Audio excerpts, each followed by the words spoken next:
Salatullah salamullah ala taha rasulillah.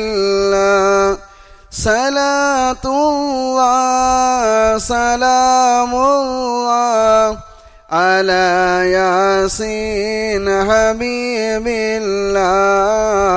Ala yasin habibillah. Tawassalna bi bismillah wa bil hadi rasulillah wa kulli mujahidin lillah wa ahlil badri ya Allah wa ahlil badri ya Allah. Assalamu alaikum wa rahmatullahi wa barakatuh. Nahmaduhu wa nusalli ala rasulihil kareem. Amma ba'd. Faqad qala Allah ta'ala fil Qur'anil azim al Furqanil Majid. Ya ayyuhalladhina amanu idha qumtum ila as-salati faghsilu wujuhakum wa aydiyakum ila al-marafiq. وامسحوا برؤوسكم وأرجلكم إلى الكعبين. صدق الله العلي العظيم. سبحان ربك رب العزة عما يصفون وسلام على المرسلين والحمد لله رب العالمين. اللهم صل على سيدنا محمد وعلى آله وأصحابه وسلم. اللهم صل على سيدنا محمد وعلى آله وأصحابه وسلم. اللهم صل على سيدنا محمد وعلى آله وأصحابه وسلم.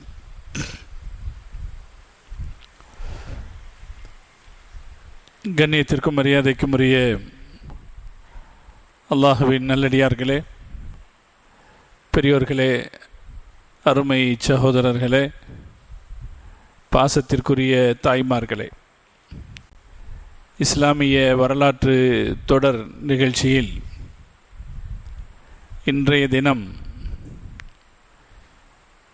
இமாம் Abu Hanifa ரஹமத்துல்லாஹி அலிஹி அவர்களுடைய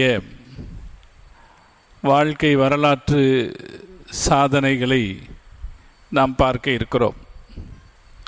அல்லாஹு ஜல்ல ஜலாலுஹு இந்த தீனுக்கு மகத்தான சாதனைகளை செய்த, மகத்தான நன்மைகளை செய்த அந்த பெருமகனாருடைய வரலாற்றை கேட்பதன் வழியாக அல்லாஹ் நம்முடைய இல்மிலே பரக்கத்தை தந்துள்வானாக. அல்லாஹ் அவர்களைப் போல இந்த சமுதாயத்திற்கு தீனுக்கு சேவை செய்யக்கூடியவர்களாக நம்மை ஆக்கியோல் புரிவானாக. நாம் இமாம் அபு ஹனீஃபா ரஹமத்துல்லாஹி அலைஹி அவர்களை பற்றி இப்போது பேசுவதற்கு காரணம், இஸ்லாமிய வரலாற்று தொடரிலே ஹிஜ்ரி 132ஆம் ஆண்டு வரைக்குமான அரசர்களுடைய வரலாற்றை இதுவரை நாம் பார்த்தோம். உமையா ஹலீஃபாக்களுடைய நிறைவு வரைக்கும் இதுவரை நாம் பார்த்திருக்கிறோம். நம்முடைய திட்டம் இன்ஷா அல்லாஹ் இது மாதிரி வரலாறுகளை படிக்கிற போது பெரும்பாலும் நாம் அரசர்களை பற்றித்தான் பேச வேண்டியது வரும் என்றாலும், இடையிலே இந்த காலகட்டத்தில் வாழ்ந்த இஸ்லாத்திற்கு மிக பெரும் பங்களித்த பெருமக்களை பற்றிய வரலாற்றை அவ்வப்போது இடையிடையே நாம் பேசிவிட வேண்டும் என்று நாம் திட்டமிட்டிருக்கிறோம். அந்த வகையில் தான் இதுவரைக்கும் நாம் ஹிஜ்ரி 132ஆம் ஆண்டு வரைக்குமான வரலாற்றை பார்த்துவிட்டோம். இந்த காலகட்டத்தில் பிறந்த மகத்தான ஒரு பெருமனிதர் தான் இமாம் அபு ஹனீஃபா ரஹமத்துல்லாஹி அலைஹி அவர்கள். அவங்க ஹிஜ்ரி 80வது வருஷத்தில் பிறந்து ஹிஜ்ரி 150இல் வஃபாத்தானார்கள். உமையாக்களுடைய ஆட்சியையும் பார்த்திருக்கிறார்கள். அதற்கு பின்னால் வந்த அப்பாசியாக்களுடைய ஆட்சியையும் பார்த்திருக்கிறார்கள். இரண்டு அரசாங்கத்தையும் பார்க்கிற பெருமை சட்ட அறிஞர்களில் இமாம் அபு ஹனீஃபாவுக்கும் இமாம் மாலிக் ரஹ்மத்துல்லாஹி அலைஹி அவர்களுக்கும் கிடைத்திருக்கிறது. அதனாலே இமாம் அபூ ஹனீஃபா ரஹ்மத்துல்லாஹி அலைஹி அவர்கள் இந்த காலகட்டத்தில் ஒரு தனிச்சிறப்பு மிக்க மனிதராக வாழ்ந்தார்கள் என்கிற காரணத்தினாலே நாம் அவர்களுடைய வரலாற்றை எடுத்து பேசுகிறோம். இன்ஷா அல்லாஹ் இதற்கு அடுத்து இமாம் மாலிக் ரஹ்மத்துல்லாஹி அலைஹி அவர்களுடைய வரலாற்றையும் பேசுவோம். அதற்கு பிறகு நாம் அப்பாசியாக்களுடைய ஆட்சியை பற்றிய வரலாறுகளை இன்ஷா அல்லாஹ் பேசுவோம். இமாம் அபூ ஹனீஃபா யாரு? ஹனஃபி மதுஹபு என்று நாம் சொல்லுகிறோமே, அந்த மதுஹபினுடைய தலைவர். நம்ம எல்லாம் ஹனஃபிகள் இல்லையா? தமிழ்நாட்டை பொறுத்த வரைக்கும் மக்கள் முஸ்லிம்கள் ஒன்று ஹனஃபிகளாக இருப்பார்கள் அல்லது ஷாஃபிகளாக இருப்பார்கள். 4 மதுஹபுகள் உலகத்தில் பழக்கத்தில் இருக்கிறது. ஹனஃபி ஷாஃபி 2 மதுஹபு, அதே போல் மாலிக்கி மதுஹபு, ஹம்பலி மதுஹபு, 4 மதுஹபுகள் வழக்கத்தில் இருக்கிறது. முஸ்லிம்களாக இருக்கிற நாம இந்த 4 மதுஹபுகளை விட்டு விட்டு வாழ முடியாது. அப்படி வாழ்வது என்று நினைச்சா அது குழப்பத்தில் தான் கொண்டு வந்து நிறுத்தும். அது மேலும் மேலும் பிளவுகளுக்கும் சிக்கல்களுக்கும் நம்மை கொண்டு போய் சேர்க்கும். நிம்மதியான ஒரு பரிபூர்ணமான இஸ்லாமிய வாழ்க்கைக்கு நாம் ஆசைப்பட்டோம்னா இந்த 4 மதுஹபுகளில் ஒரு மதுஹபை சார்ந்து நாம் வாழ வேண்டும். இப்போ இந்த மதுஹபுனா என்ன? இமாம் அபூ ஹனீஃபா மாதிரியானவர்கள் என்ன செய்தாங்க அப்படிங்கிறத கொஞ்சம் தெரிஞ்சுக்கிட்டா இது ஏன் இவங்களுடைய தேவை என்னங்கிறத நாம் புரிஞ்சுக்கலாம். அல்லாஹு தஆலா நமக்கு தீனை தரும்போது குர்ஆனை அல்லாஹ் கொடுத்தான். குர்ஆனிலே மார்க்கத்திற்கு தேவையான சகல சட்டங்களையும் அல்லாஹ் வைத்தான். அந்த குர்ஆனுக்கு விளக்கமாக முஹம்மது ரசூலுல்லாஹி ஸல்லல்லாஹு அலைஹி வஸல்லம் அவர்களை அல்லாஹ் அனுப்பினான். குர்ஆனில் என்ன இருக்குதோ அதை எப்படி புரிஞ்சுக்கணும் அப்படின்னு நமக்கு அவங்க விளக்கி சொன்னாங்க இல்லையா? இந்த தலையாட்டுங்க இல்லையா? அப்படித்தானே? ஆமாம்.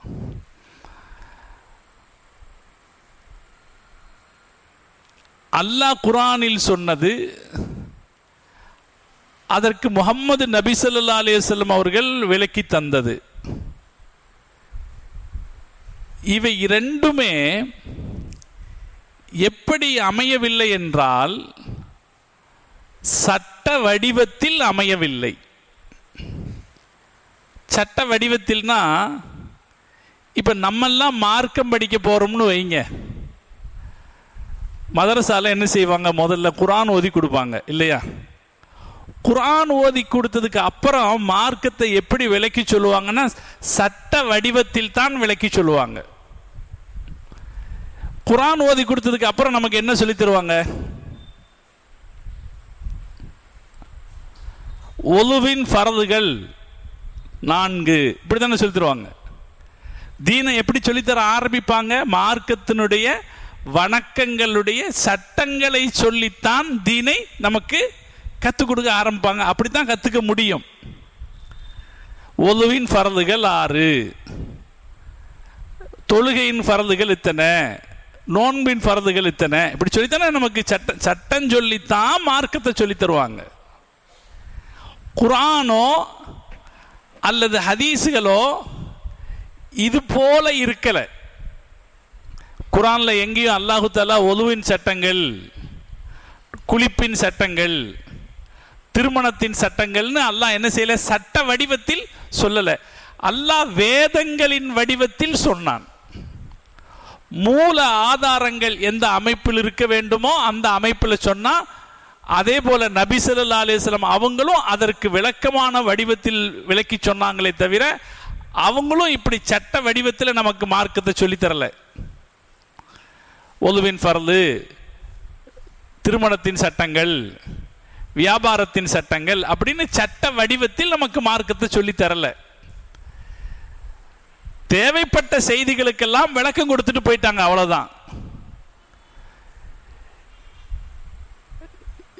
பிற்காலத்தில் சஹாபாக்கள் காலத்தில் என்ன குர்ஆனில் வந்திருக்கிறதோ ஸல்லல்லாஹு அலைஹி வஸல்லம் அவர்கள் என்ன சொன்னார்களோ அதை மக்கள் செயல்படுத்தினார்கள். அது அவர்களுக்கு இலகுவாக இருந்துச்சு. பிற்காலத்தில் உலகத்தில் நாலா பக்கத்திற்கும் இஸ்லாம் பரவிய காலகட்டத்தில் மக்களுக்கு குர்ஆனிலிருந்தும் ஹதீஸிலிருந்தும் நேரடியாக சட்டங்களை புரிந்து கொள்ளக்கூடிய திறமை இல்லாமல் போன போது, ரசூல் ஸல்லல்லாஹு அலைஹி வஸல்லம் சொல்லும்போது, அதே போல ஸல்லல்லாஹு அலைஹி வஸல்லம் குர்ஆனை ஓதும் போது விளங்கி கொள்ள முடிந்தவர்கள் அதிலிருந்து சட்டங்களை விளங்கி கொண்டார்கள். ரசூல் ஸல்லல்லாஹு அலைஹி வஸல்லம் சொன்னதை சட்டம்னு விளங்கிட்டாங்க. பிற்காலத்தில் இஸ்லாம் பல ஊர்களுக்கும் பரவன காலகட்டத்தில் எல்லாராலையும் குர்ஆனை பார்க்க முடியல, எல்லாராலையும் ஹதீஸிலிருந்து விளக்கங்களை பெற்றுக்கொள்ள முடியல. இதிலிருந்து குர்ஆனிலிருந்தும் ஹதீஸிலிருந்தும் சட்டங்களை விளக்கி சொல்ல வேண்டிய ஆட்கள் தேவைப்பட்டார்கள். இப்போ உதாரணத்துக்கு ஒலு செய்யணும்னு அல்லாஹ் சொல்றான். ஒலு செய்யணும்னு அல்லாஹ் சொல்றான் குர்ஆன்ல. யா அய்யுஹல்லதீன ஆமனு, மூமின்களே, இதா கும்தும் இல ஸலாத்தி, நீங்கள் தொழுகைக்கு நின்றால், ஃபக்ஸிலு உஜூஹக்கும், உங்கள் முகங்களை கழுவுங்கள், வ ஐதியக்கும் இலல் மராஃபிகி, உங்கள் கைகளை முழங்கை வரை கழுவுங்கள், வம்ஸஹு பிருஊசிக்கும், உங்கள் தலையை தடவிக்கொள்ளுங்கள், வ அர்ஜுலக்கும், உங்கள் கால்களை கழுவுங்கள் அப்படின்னு அல்லாஹ் சொல்றான். இதை எப்படி கழுவணும்னு ரசூல் ஸல்லல்லாஹு அலைஹி வஸல்லம் விளக்கி சொன்னாங்க. ரசூல் ஸல்லல்லாஹு அலைஹி வஸல்லம் முகம் கழுகுறதுனா எப்படி கழுகணும்? முடிமுளைக்கிற இடத்திலிருந்து ஆரம்பித்து இந்த காது சேனை வரைக்கும் கழுகி இந்த கீழ் தாவாய்க்கொட்டை வரைக்கும் கழுக வேண்டும் என்று நபி ஸல்லல்லாஹு அலைஹி வஸல்லம் அவர்கள் முகம் கழுகிறது எப்படின்றத கற்றுக் கொடுத்தாங்க. தாடியெல்லாம் கோதி கழுகணும், இப்படி ஸல்லல்லாஹு அலைஹி வஸல்லம் அவர்கள் கற்றுக் கொடுத்தார்கள். கை கழுகிறது எப்படி, அதே போல் தலைக்கு மசஹ் செய்வதென்றால் எப்படி, கால் கழுகிறதுனா எப்படி அப்படிங்கிற விதத்தை எல்லாம் ரசூலுல்லாஹ் கற்றுக் கொடுத்தாங்க. அல்லாஹ் முகம் கழுகுங்கன்னா எப்படி கழுவுறதுன்னு ரசூல் ஸல்லல்லாஹு அலைஹி வஸல்லம் கற்றுக் கொடுத்தாங்க. இதற்கு மேலே இதிலிருந்து ஸல்லல்லாஹு அலைஹி வஸல்லம் அவங்க இதை மட்டும் செய்யலை. அல்லாஹ் 4 விஷயத்தை சொன்னான், ரசூல் ஸல்லல்லாஹு அலைஹி வஸல்லம் 4 மட்டும் செய்யலை இல்லையா? அல்லாஹ் முகங்கழுகுங்கன்னு சொன்னான். அதுக்கு முன்னாடி ரசூலுல்லாஹ் என்ன செஞ்சாங்க? 2 கைகளை கழுவுனாங்க, வாய் கொப்பளிச்சாங்க, மூக்குக்கு தண்ணீர் செலுத்தினாங்க, அதுக்கப்புறம் தான் முகத்தை கழுகுனாங்க. இதோட அதுக்கப்புறம் கையை கழுகுனாங்க, தலையை தடவுனாங்க, காலை கழுகுனாங்க. அல்லாஹ் சொல்லும்போது பொதுவாக கழுகுங்கன்னு தான் சொன்னான். ரசூல் ஸல்லல்லாஹு அலைஹி வஸல்லம் 3 தடவை கழுகுனாங்க, ஒவ்வொன்றையும் 3 தடவை கழுகுனாங்க. இப்போ இதை பார்த்து இதை குர்ஆனில் இருப்பது, ஹதீஸில் இருப்பது, சஹாபாக்கள் சொன்ன காலத்தில் அப்படி செஞ்சிட்டாங்க. ஆனால் பிற்காலத்தில் அறிஞர்கள் வந்தவங்க யோசிச்சாங்க, அல்லாஹ் 4 விஷயத்தை சொன்னானா, இந்த 4ம் ஃபரது, கட்டாய கடமை. நபி ஸல்லல்லாஹு அலைஹி வஸல்லம் இன்னதெல்லாம் செஞ்சாங்களா, இதெல்லாம் சுன்னத்து, இதெல்லாம் சுன்னத்து, ரசூலுல்லாஹ்வுடைய வழிமுறை. இப்படி விளக்கி சொன்னவங்க தான் சட்ட அறிஞர்கள். இதை விளக்கி இது ஃபரது, இது சுன்னத்து, இது முஸ்தஹப்பு அப்படின்னு விளக்கி இதை தனித்தனியாக சட்டங்களாக எழுதி நமக்கு சொன்னவங்க தான் இமாம்கள். அவங்க என்ன செஞ்சாங்க? குர்ஆனிலிருந்தும் ஹதீஸிலிருந்தும் ஆய்வுகள் செய்து சட்டங்களை மட்டும் எடுத்து நமக்கு சொல்லிக் கொடுத்தாங்க. சொல்லிக் கொடுத்த போதுதான் மார்க்கத்தை விளங்கிக் கொள்வது நமக்கு லேசானதாக இருந்தது. நமக்கு இப்பெல்லாம் மார்க்கத்தில் ஒரு சட்ட விளக்கம் வேணும்னா ரொம்ப லேசாக எடுத்து தெரிஞ்சுக்கலாம். ஆனால் அந்த காலத்தில் இந்த இமாம்கள் வர்றதுக்கு முன்னால் ஒரு சட்ட விளக்கம் வேணும்னா நீங்கள் குர்ஆன் எடுத்து படிக்கணும், ஹதீஸ் எடுத்து படிக்கணும், படித்து ஆய்வு செய்து என்ன செய்யணும், ஒரு சட்ட விளக்கத்துக்கு போகணும், அப்போ தான் சட்டம் கிடைக்கும். இப்போ உதாரணத்துக்கு ஒரு சட்டம், ஒருத்தர் ஒரு ஒலு செய்தார், இந்த ஒலுவில் எவ்வளவு தொழுகை தொழுகலாம், இந்த ஒலுவில் எவ்வளவு தொழுகை தொழுகலாம், இது எங்கே போய் தெரிஞ்சுக்கிறது? எங்கே போய் தெரிஞ்சுக்கிறது? குரானில் அல்லாஹ் என்ன சொன்னான்? தொழுகணும்னா ஒலு செய்யுங்கன்னு சொன்னான். ரசூல் ஸல்லல்லாஹு அலைஹி வஸல்லம் எப்படி ஒலு செய்யறதுன்னு காமிச்சாங்க. இப்போ நமக்கு என்ன தேவைப்படுது? ஒரு ஒலு செய்துட்டங்க, இந்த ஒலுவில் எவ்வளோ தொழுகலாம் எப்படி தெரிஞ்சுக்கிறது? ஹதீஸுகளில் தேடி பார்த்தா நபி ஸல்லல்லாஹு அலைஹி வஸல்லம் அவங்க ஒவ்வொரு தொழுகைக்கும் ஒலு செய்திருக்காங்கன்னு தெரியுது. வகான நபி ஸல்லல்லாஹு அலைஹி வஸல்லம் யதவல்லா இந்த குல்லி ஸலாத்தின், ஸல்லல்லாஹு அலைஹி வஸல்லம் ஒவ்வொரு தொழுகைக்கும் ஒலு செய்திருக்கிறாங்க.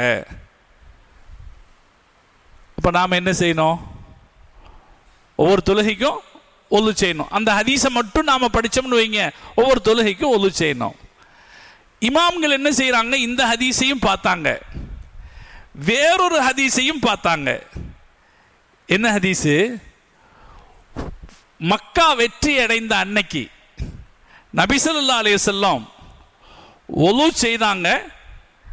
அந்த ஒலுவை கொண்டே பல தொழுகைகளை தொழுதார்கள். வஸல்லா அஸ்ஸலவாத், அன்றைய பொழுதின் எல்லா தொழுகைகளையும் பிவலுஇன் வாஹிதின், ஒரே ஒலுவை கொண்டு ஸல்லல்லாஹு தொழுதாங்க அப்படின்னு சஹாபா சொல்றத ஹதீஸுகளில் பதிவு செய்யப்பட்டிருக்கு. இப்போ இந்த ஹதீஸை எடுத்து பார்க்கிறார்கள். உமர் ரலியல்லாஹு தஆலா அன்ஹு ரசூல் ஸல்லல்லாஹு அலைஹி வஸல்லம் கேட்குறாங்க, யா ரசூலல்லாஹ், இன்னைக்கு நான் உங்களை வித்தியாசமா பார்த்தனே, எப்பவும் நீங்க ஒவ்வொரு தொழுகைக்கும் ஒலு செய்வீங்க, இன்னைக்கு ஒரே ஒலுவில் இவ்வளவு தொழுகை தொழுதீங்களே என்று கேட்டபோது நபி ஸல்லல்லாஹு அலைஹி வஸல்லம் சொன்னாங்க, இன்னி அம்தன் ஃபஅல்துஹு யா உமர், உமரே நான் வேணும்னு தான் செஞ்சேன்னாங்க. இப்படி ரெண்டு ஹதீஸ் இருக்கு. இந்த ரெண்டு ஹதீஸையும் பார்த்து இமாம்கள் சட்டம் என்ன எடுக்கிறாங்க? ஒரு தடவை ஒலு செய்துட்டா அந்த ஒலு முறியாத வரைக்கும் நீங்க எத்தனை தொழுக வேணாலும் தொழுதுக்கலாம்.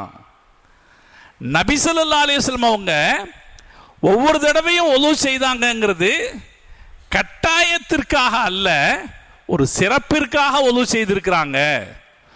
ஒரு தடவை ஒலு செய்தால் அந்த ஒலுவை முறியாத வரைக்கும் எத்தனை தடவையும் தொழுது கொள்ளலாம் என்பதுதான் சட்டம் என்று விளக்கி சொன்னார்கள் இமாம்கள். இப்படி ஒவ்வொரு விஷயத்திலையும், ஒலுவில், தொழுகையில், நீங்கள் கல்யாணம் சம்பந்தப்பட்ட சட்டங்கள், ஒலு தொழுகையாவது சில நேரங்களில் வரிசையாக சொல்லப்படும், ஹதீஸுகளையும் வரிசையாக சொல்லப்படும். திருமணம், வியாபாரம், இது மாதிரியான விஷயங்கள் எல்லாம் குர்ஆனிலும் ஹதீஸிலும் பொதுவான வழிகாட்டுதல்கள் இருக்குமே தவிர பொதுப்படையாக இருக்கும்.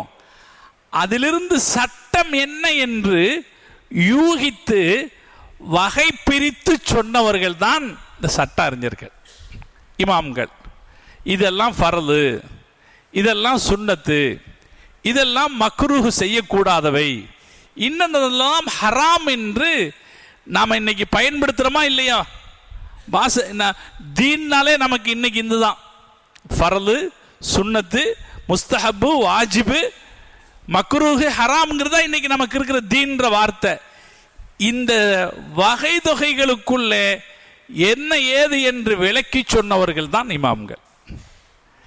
இப்ப அவங்க விளக்கி நமக்கு சொல்ல போய் தான் தீனை புரிந்து கொள்வது நமக்கு லேசாக இருக்கிறது, சட்டங்களாக புரிந்து கொள்வது நமக்கு லேசா இருக்கு. இந்த இமாம்கள் சொல்லி காட்டிய இந்த சட்டங்களை வேண்டாம்னு நாம வச்சிட்டோம்னா நம்ம எங்க போகணும்? நேரா நம்ம எங்க போகணுங்க? ஒவ்வொரு விஷயத்துக்கும் குர்ஆனுக்கு போகணும். ஒலு செய்யணும்னா முதல்ல எங்க போகணும்? குர்ஆன் எடுத்து பார்க்கணும். குர்ஆன்ல ஒலுனுடைய ஆயத்து எங்க வருதுன்னு தேடணும். அதே போல தொழுகை எங்க வருதுன்னு தேடணும். அப்புறம் ஹதீஸ் எடுத்து பார்க்கணும். ஹதீஸ்ல எப்படியெல்லாம் வந்திருக்கு அப்படின்னு தேடணும். முதல்ல ஹதீஸ்ல எங்க தொழுகையை பத்தி வருதுன்னு தேடணும். எப்படியெல்லாம் வருதுன்னு தேடணும். இது சிரமமான விஷயம் தானே இது. இந்த சிரமம் பிற்கால சந்ததிகளுக்கு ஏற்படக்கூடாது என்று ஆய்வு செய்து குர்ஆனிலிருந்தும் ஹதீஸிலிருந்தும் சட்டங்களை எடுத்து ஆய்வு செய்து பலாச்சொலையை உரிச்சு கொடுக்கிற மாதிரி இஸ்லாமிய வாழ்க்கையை நமக்கு அறிமுகப்படுத்தினவங்க தான் இமாம்கள். அழகா சட்டங்களை எழுதிட்டாங்க. எங்கிருந்து ஆரம்பிச்சாங்க? தஹாரத். மார்க்கத்தில் முதல் கடமை என்னங்க? தொழுகை. தொழுகைக்கு என்ன வேணும்? தொழுகைக்கு சுத்தம் வேணும். முதல்ல உடல் சுத்தம், தண்ணீர் சுத்தம் எல்லாமே வேணும். அதனால தஹாரத் அப்படின்னு ஆரம்பிச்சு என்னெல்லாம் மனுஷ வாழ்க்கையில் இருக்கோ எல்லாத்தையும் வரிசையா தஹாரத், ஒலு, சொலாத்து, தொழுகை, நோன்பு, ஜகாத்து, ஹஜ்ஜு அப்படின்னு திருமணம், அப்புறம் மற்ற மற்ற விஷயங்கள்னு போய் கடைசியில் வக்ஃப், நம்முடைய சொத்து, பாடுபட்டு சம்பாதிச்ச நம்முடைய சொத்தை மார்க்கத்துக்காக வக்ஃப் செய்வதுனா எப்படி என்பது வரைக்குமான எல்லா விஷயங்களையும் ஆய்ந்து ஆய்ந்து ஆய்ந்து இன்ன இதுக்கு குர்ஆனுடைய அடிப்படையில் என்ன சட்டம், ஹதீஸினுடைய அடிப்படையில் என்ன சட்டம் என்று சட்டம் வகுத்து கொடுத்தாங்க இந்த இமாம்கள். இவங்க இல்லைன்னா நம்ம பாடு திண்டாட்டமாகத்தான் இருக்கும். நம்மள ஒவ்வொருத்தரும் எங்கே போய் தேடி பார்க்கணும்? குர்ஆனை தேடி பார்க்கணும், ஹதீஸை தேடி பார்க்கணும், அப்படி தான் தேடி பார்க்கணும்னு இருக்கும். இந்த 4 இமாம்களும் சட்டம் சொல்லி எங்களை பின்பற்றுங்க, என் கட்சிக்கு வாங்கன்னு நம்மளை கூப்பிடலை. 4 பேர் என்ன செய்யலை? என் கட்சிக்கு வாங்க, என் கட்சிக்கு வாங்கன்னு கூப்பிடலை. என்ன நடந்துச்சுன்னா, இப்போ உங்களுக்கு ஒரு சட்டத்தில் ஒரு சந்தேகம் வந்தால் யார்கிட்ட போய் கேட்பீங்க? ஊரில் யார் பெரிய அஜர்த்தோ அவர்கிட்ட போய் கேட்பீங்க இல்லையா? சஹாபாக்களுடைய காலத்தில் சஹாபாக்கள் இஸ்லாத்துக்கு வரும்போது அவங்களுக்கு மார்க்க சட்டம் தெரிஞ்சுக்கணும்னு தேவைப்பட்டுச்சு. மார்க்க சட்டம் தெரிஞ்சுக்கணும்னு தேவைப்பட்டுச்சு. அப்படி தேவைப்பட்ட போது யார்கிட்ட கேட்டாங்க? யார் அறிவுடைய சஹாபாக்களோ, ஆய்வு திறனுடைய சஹாபாக்களோ அவங்கள்ட்ட போய் இது சம்பந்தமா என்னங்க சட்டம் அப்படின்னு கேட்டு தெரிஞ்சுக்கிட்டாங்க. சஹாபாக்கள் காலத்தில் சஹாபாக்கள்லயே கேட்டு தெரிஞ்சுக்கிட்டாங்க. உமர் ரலியல்லாஹு தஆலாவுடைய காலத்தில் இஸ்லாம் பெரிய அளவில் வளர்ச்சி அடைஞ்ச போது சட்ட விளக்கங்கள் நிறைய தேவைப்பட்டுச்சு. நிறைய பேர் இஸ்லாத்துக்கு வந்தாங்கன்னா நிறைய பேர் கேட்பாங்களா இல்லையா? சட்ட விளக்கங்கள் நிறைய தேவைப்பட்டுச்சு. அப்படி தேவைப்பட்ட போது உமர் ரலியல்லாஹு தஆலா அன்ஹு தான் மஸ்ஜிது நபவி பள்ளிவாசல்ல முதலாக சட்ட விளக்கம் சொல்றதுக்குன்னு ஒரு சஹாபியை நியமித்தார்கள்.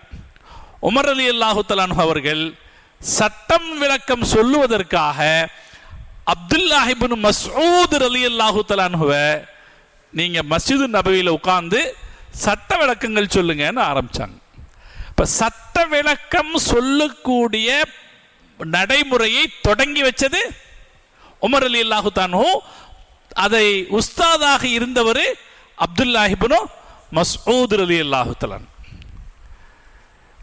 மக்கள் வருவாங்க, குர்ஆன் ஓதுறது தனி, ஹதீஸ் படிக்கிறது தனி, மார்க்க சட்டம் என்னன்னு கேட்டு வர்றது தனி. அவங்களுக்கு சட்ட விளக்கம் சொல்லிக்கிட்டு இருந்தாங்க. இப்னு மஸ்ஊத் ரலியல்லாஹு தஆலா இருந்து பழகிட்டு போய் பல பேர் பல இடத்திலையும் அவற்றிருந்து மாணவர்களாக போய் பல ஊர்களுக்கும் சட்டம் சொல்ல போனாங்க. முதல்ல இதை தொடங்கி வச்சாங்க. அப்துல்லாஹ் இப்னு மஸ்ஊத் ரலியல்லாஹு தஆலா அன்ஹுட்ட சட்டம் படித்தவர் உபைதத்து இப்னு கைஸ் ஒருத்தர், அல்கமா ரலியல்லாஹு தஆலா அன்ஹு. அப்துல்லாஹ் இப்னு மஸ்ஊத் சட்டம் படித்தவர் அல்கமா. அல்கமா ரலியல்லாஹு தஆலா அன்ஹு சட்டம் படித்து அவர் ஒரு ஊருக்கு போனார். அங்க போன இடத்துல அவர் சட்டம் சொல்ல ஆரம்பிச்சார். அல்கமா இடத்துல சட்டம் படிச்சாரு இப்ராஹிமுன் நஹஇ ரஹ்மத்துல்லாஹி அலைஹி. பாருங்க, ஞாபகத்தில் வைங்க. அப்துல்லாஹ் இப்னு மஸ்ஊத் ரலியல்லாஹு தஆலா அன்ஹு அவர்கிட்ட இருந்து அல்கமா, அவர்கிட்ட இருந்து இப்ராஹிமுன் நஹஇ ரஹ்மத்துல்லாஹி அலைஹி சட்டம் படிச்சாங்க. இப்ராஹிமுன் நஹஇட்ட இருந்து ஹம்மாத் இப்னு சுலைமான் சட்டம் படிச்சார். நான் ரொம்ப கம்மியாக 4 பேர் தானே சொல்லியிருக்கேன். அப்துல்லாஹ் இப்னு மஸ்ஊத் ரலியல்லாஹு தஆலா அன்ஹு, அல்கமா, இப்ராஹிமுன் நஹஇ, ஹம்மாத் இப்னு சுலைமான். இந்த ஹம்மாத் இப்னு சுலைமான் முஸ்லிம்களுடைய அன்றைக்கு இருந்த மிகச்சிறந்த நகரமான கூஃபா நகரத்தில் உஸ்தாதா இருந்தார். அவர் எங்க இருந்தார்? கூஃபாவில் உஸ்தாதா இருந்தார். கூஃபாங்கிறது அந்த காலத்தில் இஸ்லாமிய தலைநகரமாக இருந்து பின்னால் மாறின நகரம்.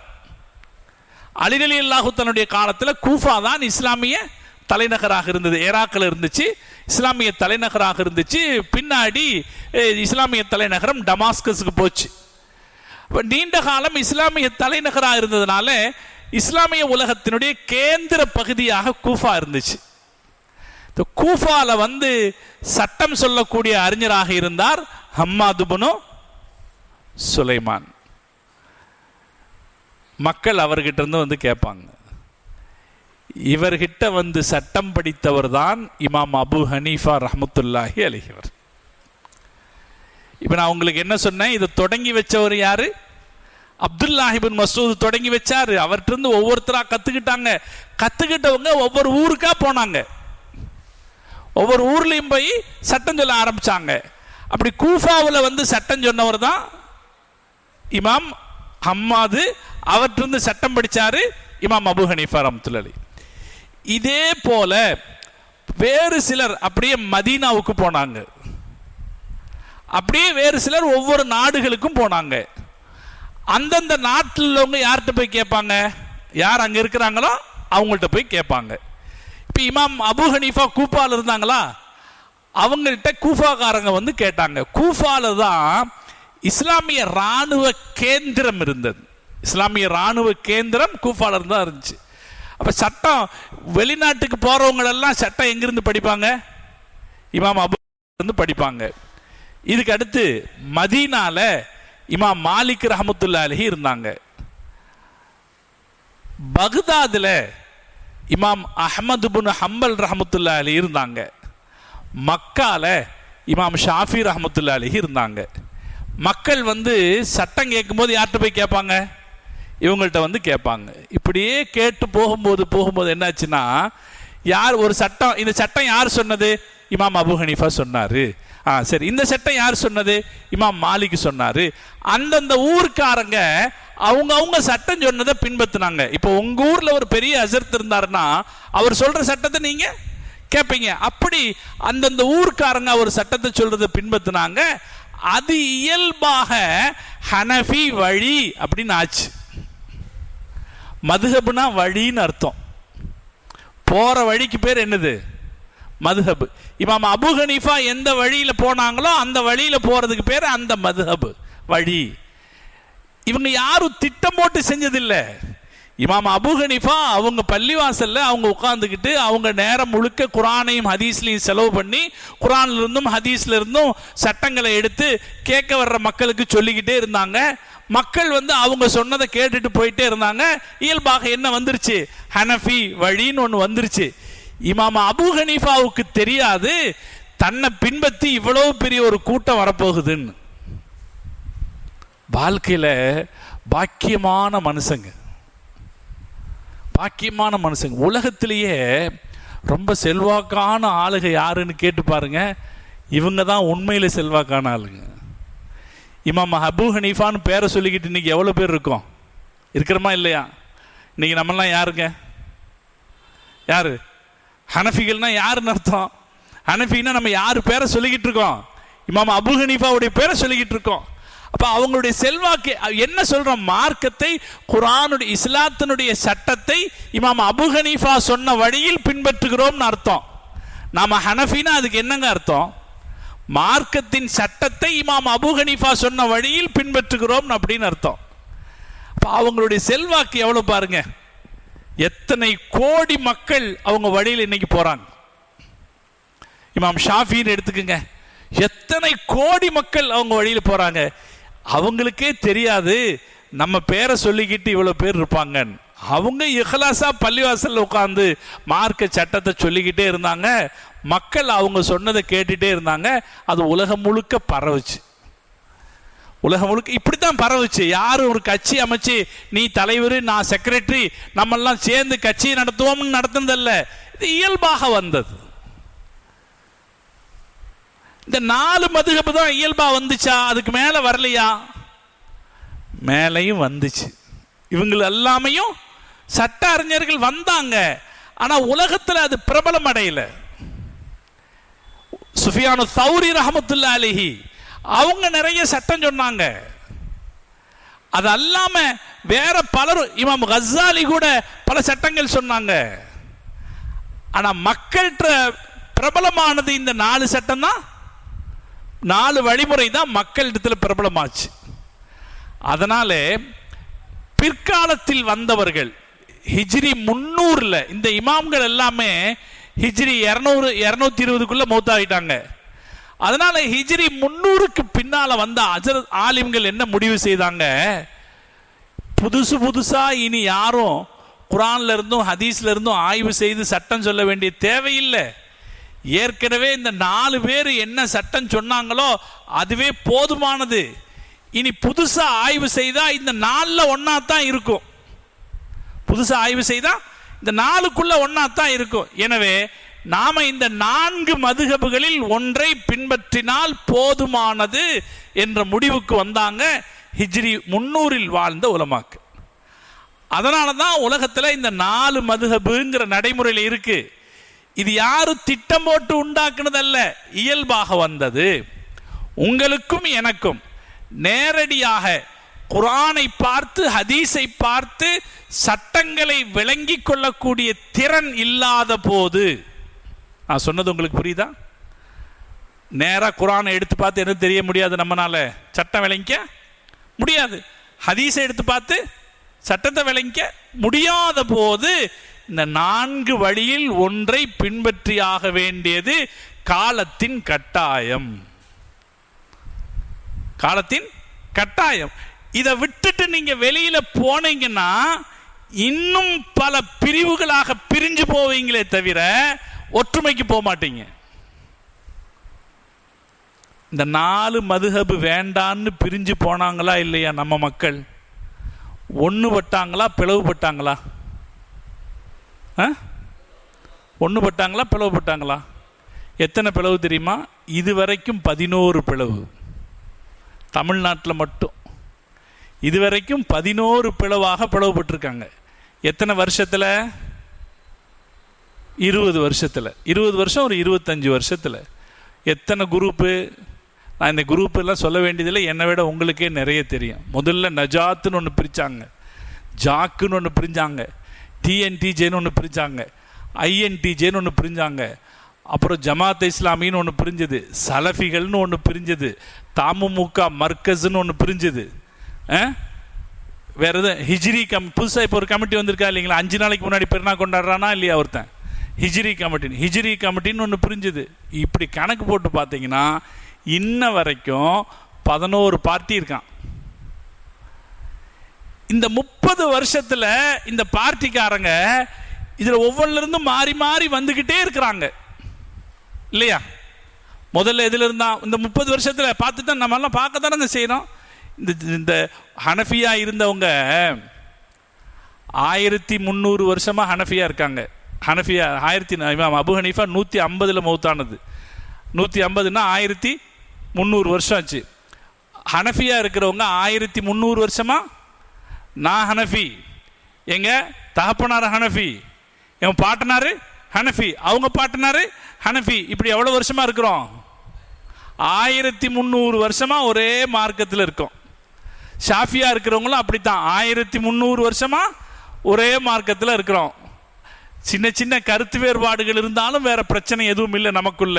நம்ம தொழுகை ஒன்னாத்தான் இருந்துச்சு, நம்ம பெருநா ஒன்னாத்தான் இருந்துச்சு, கபிரிஸ்தான்ல எல்லாம் ஒன்னாத்தான் இருந்தோம் நம்ம இல்லையா? இந்த 20 வருஷத்துல இந்த 4 மதுஹப் வேண்டாம் அப்படின்னு வெளியே போனவங்க எத்தனை பிரிவாயிட்டாங்க? 11 பிரிவா போயிட்டாங்க. யாரையும் குறை பேசணும், யாரையும் குறை சொல்லணுங்கிறதுக்காக இந்த விஷயங்களை சொல்லலை, இந்த யதார்த்தத்தை நம்ம புரிஞ்சுக்கணுங்கிறதுக்காக சொல்றேன். இந்த இமாம்கள் யாருன்னா அவங்க வேணும் கட்சி உருவாக்கணும்னு சொல்லி என்ன செய்யல, இதெல்லாம் செய்யல. இஹ்லாஸாக இந்த தீனுக்காக உழைச்சவங்க. மக்கள் அவங்கள பின்பற்றிட்டு வந்தாங்க. மக்கள் அவங்க செய்த செயல்லையும் இஹ்லாஸ் இருந்துச்சு, அவங்கள மக்கள் நம்பினதுலேயும் இஹ்லாஸ் இருந்துச்சு. அதனால நல்லது நடந்தது, நல்லதாகவே இருந்துச்சு. இந்த 4 மதுஹபை தாண்டி வெளியே போனாங்களே, வெளியே போனவங்கள்ட்டையும் இஹ்லாஸ் இல்லை, அவங்கள பின்பற்றிட்டு போனாங்களே, பின்பற்றிட்டு போனவங்கள்ட்டையும் நல்லெண்ணம் இல்லை. அதனால என்னாச்சுன்னா சமுதாயத்தில் பிளவு பிளவு பிளவு ஜாஸ்தியாக போச்சே தவிர என்ன நடக்கலை, நன்மை நடக்கலை. சரி வரைக்கும் நாம் என்ன தெரிஞ்சுக்கணும், இந்த 4 மதுஹபுகள் என்ன செஞ்சதுன்னா குர்ஆனிலிருந்தும் ஹதீஸிலிருந்தும் சட்டங்களை எடுத்து சொல்லி தீனை பின்பற்றுவதை லேசாக்கின. இதை சொல்லணும் நாம. இதெல்லாம் எதிலிருந்து தான் வந்துச்சு? குர்ஆனிலிருந்து தான் வந்துச்சு, ஹதீஸிலிருந்து தான் வந்துச்சு. என்ன செஞ்சது? தீனை நாம கடைபிடிக்கிறது லேசாக்குச்சு. நீங்க இந்த மதுஹப் இல்லாம நீங்க குர்ஆனுக்கு போனீங்கன்னா ஒது செய்யறது எப்படின்னு தேடி பார்க்கறதுக்கு உங்களுக்கு 40 வருஷம் ஆகும். மதுஹப் இருந்துச்சுன்னா எடுத்து நிமிஷத்துல சட்ட நூல்களை எடுத்து பார்த்தா, பழைய காலத்துல எல்லாம் நம்ம வீடுகளில் அஹ்காமுல் முஸ்லிமில் வச்சுருப்போம், திறந்து பார்த்தா உடனே சட்டம் தெரிஞ்சிடும். என்ன சட்டம் வேணுமோ அந்த சட்டம் உடனே தெரிஞ்சுக்கலாம். வீட்டில் தாய்மார்கள் பத்திரமா வச்சுருப்பாங்க சும்து சுபியான் இல்லையா, சும்து சுபியான், அஹ்காமுல் முஸ்லிமின் ஷாஃபி, அஹ்காமுல் முஸ்லிமின் ஹனஃபி, கலிமா கிதாபு, இதெல்லாம் வச்சுருப்பாங்க. அதெல்லாம் என்னென்னா சட்ட நூல்கள். எடுத்து பார்த்தா தாய்மார்கள் வீட்டில் உட்காந்தே சட்டம் தெரிஞ்சுக்குவாங்க. தராவி தொழுகிறது எப்படி, லுஹா தொழுகிறது எப்படி, அப்படி தானங்க தெரிஞ்சுக்கிட்டாங்க. லுஹா தொழுகிறது எப்படி, மாத விழாக்கினுடைய சமயத்தில் சுத்தம் பண்ணிக்கிறது எப்படி, பெருந்தொடக்கு வந்தால் குளிக்கிறது எப்படி. இந்த சட்டங்களை எல்லாம் எதை பார்த்து தெரிஞ்சுக்கலாம்? இந்த ஒரு கிதாபை பார்த்து தெரிஞ்சுக்கலாம். இதை நீங்கள் குர்ஆனை பார்த்து ஹதீஸை பார்த்து தெரிஞ்சுக்கிறதுனா அது எவ்வளோ நாள் ஆகும்? தெரியக்கூடாதுன்னு யாரும் சொல்லலை, தெரிந்து கொள்வது சிரமம், இது லேசு. இப்போ இமாம்கள் என்ன செஞ்சாங்கன்னா மார்க்கத்தை நாம் கடைபிடிப்பதை லேசாக்கினார். இதுதான் இமாம்கள் செய்த வேலை. இந்த வேலை, இந்த சட்டம் சொல்ற வேலை எப்போ தொடங்குச்சு? உமர் ரலியல்லாஹு தஆலா அன்ஹு காலத்தில் தொடங்குச்சு. அப்துல்லாஹ் இப்னு மஸ்ஊத் ரலியல்லாஹு தஆலா அன்ஹுவை அவங்க முதல் ஆசிரியராக நியமிச்சிருந்தாங்க. அதற்கு பிறகு அந்த பணி தொடர்ந்து நடைபெற்று கொண்டே இருந்துச்சு. அப்துல்லாஹ் இப்னு மஸ்ஊத் ரலியல்லாஹு தஆலாவுடைய மாணவராக இருந்த, அவருடைய வம்சத் தொடரில் மாணவராக வந்த ஹம்மாத் இப்னு சுலைமான்கிறவர் கூஃபா நகரத்தில் பெரிய உஸ்தாதாக இருந்தார். இந்த காலகட்டத்தில் பிறந்தாங்க இமாம் அபு ஹனீஃபா ரஹ்மத்துல்லாஹி அலைஹி. இமாம் அபு ஹனீஃபாங்கிறது அவருடைய காரணப்பெயர், அவருடைய காரணப்பெயர், பட்டப்பெயர். அவருடைய இயல் பெயர் நுஅமான். அபு ஹனீஃபா இமாமுடைய இயற்கை பேர் நுஅமான் இப்னு சாபித். அவங்க அத்தா பேர் சாபித், அதனால நுஅமான் இப்னு சாபித்துங்கிறது அவருடைய பேர். ஹிஜ்ரி 80வது வருஷம் பிறந்தார். கூஃபா நகரத்தில் பிறந்தார். அவருடைய தகப்பனாரை பற்றி பெருசா தகவல் எதுவும் கிடைக்கல. இவங்களுடைய குடும்பம், அவங்களுடைய தாய் தகப்பனாரை பற்றி பெருசா தகவல் எதுவும் கிடைக்கல. என்ன செஞ்சாங்க, என்ன மாதிரி வியாபாரம் செஞ்சாங்க, இதை பற்றி பெருசா தகவல் எதுவும் கிடைக்கல. ஆனால் ஒரு செய்தி கிடைக்குது, பணக்காரராக இருந்தார். இமாம் அபு ஹனீஃபா வசதியான குடும்பத்தை சார்ந்தவராக இருந்தார். இன்னொரு செய்தி கிடைக்குது, அவங்க தகப்பனார் சாபித்,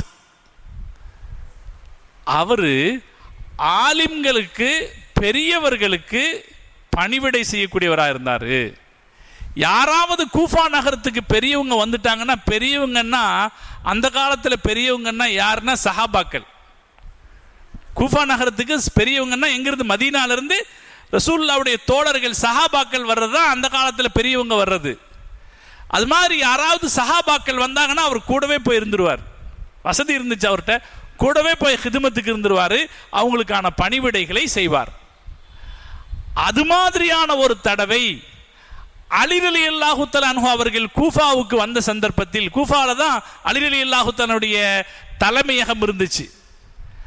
கூஃபாவுக்கு வந்த நேரத்தில் அலி ரலியல்லாஹு தஆலா அன்ஹு அவர்களுக்கு அவர் பணிவிடைகள் செய்தார்.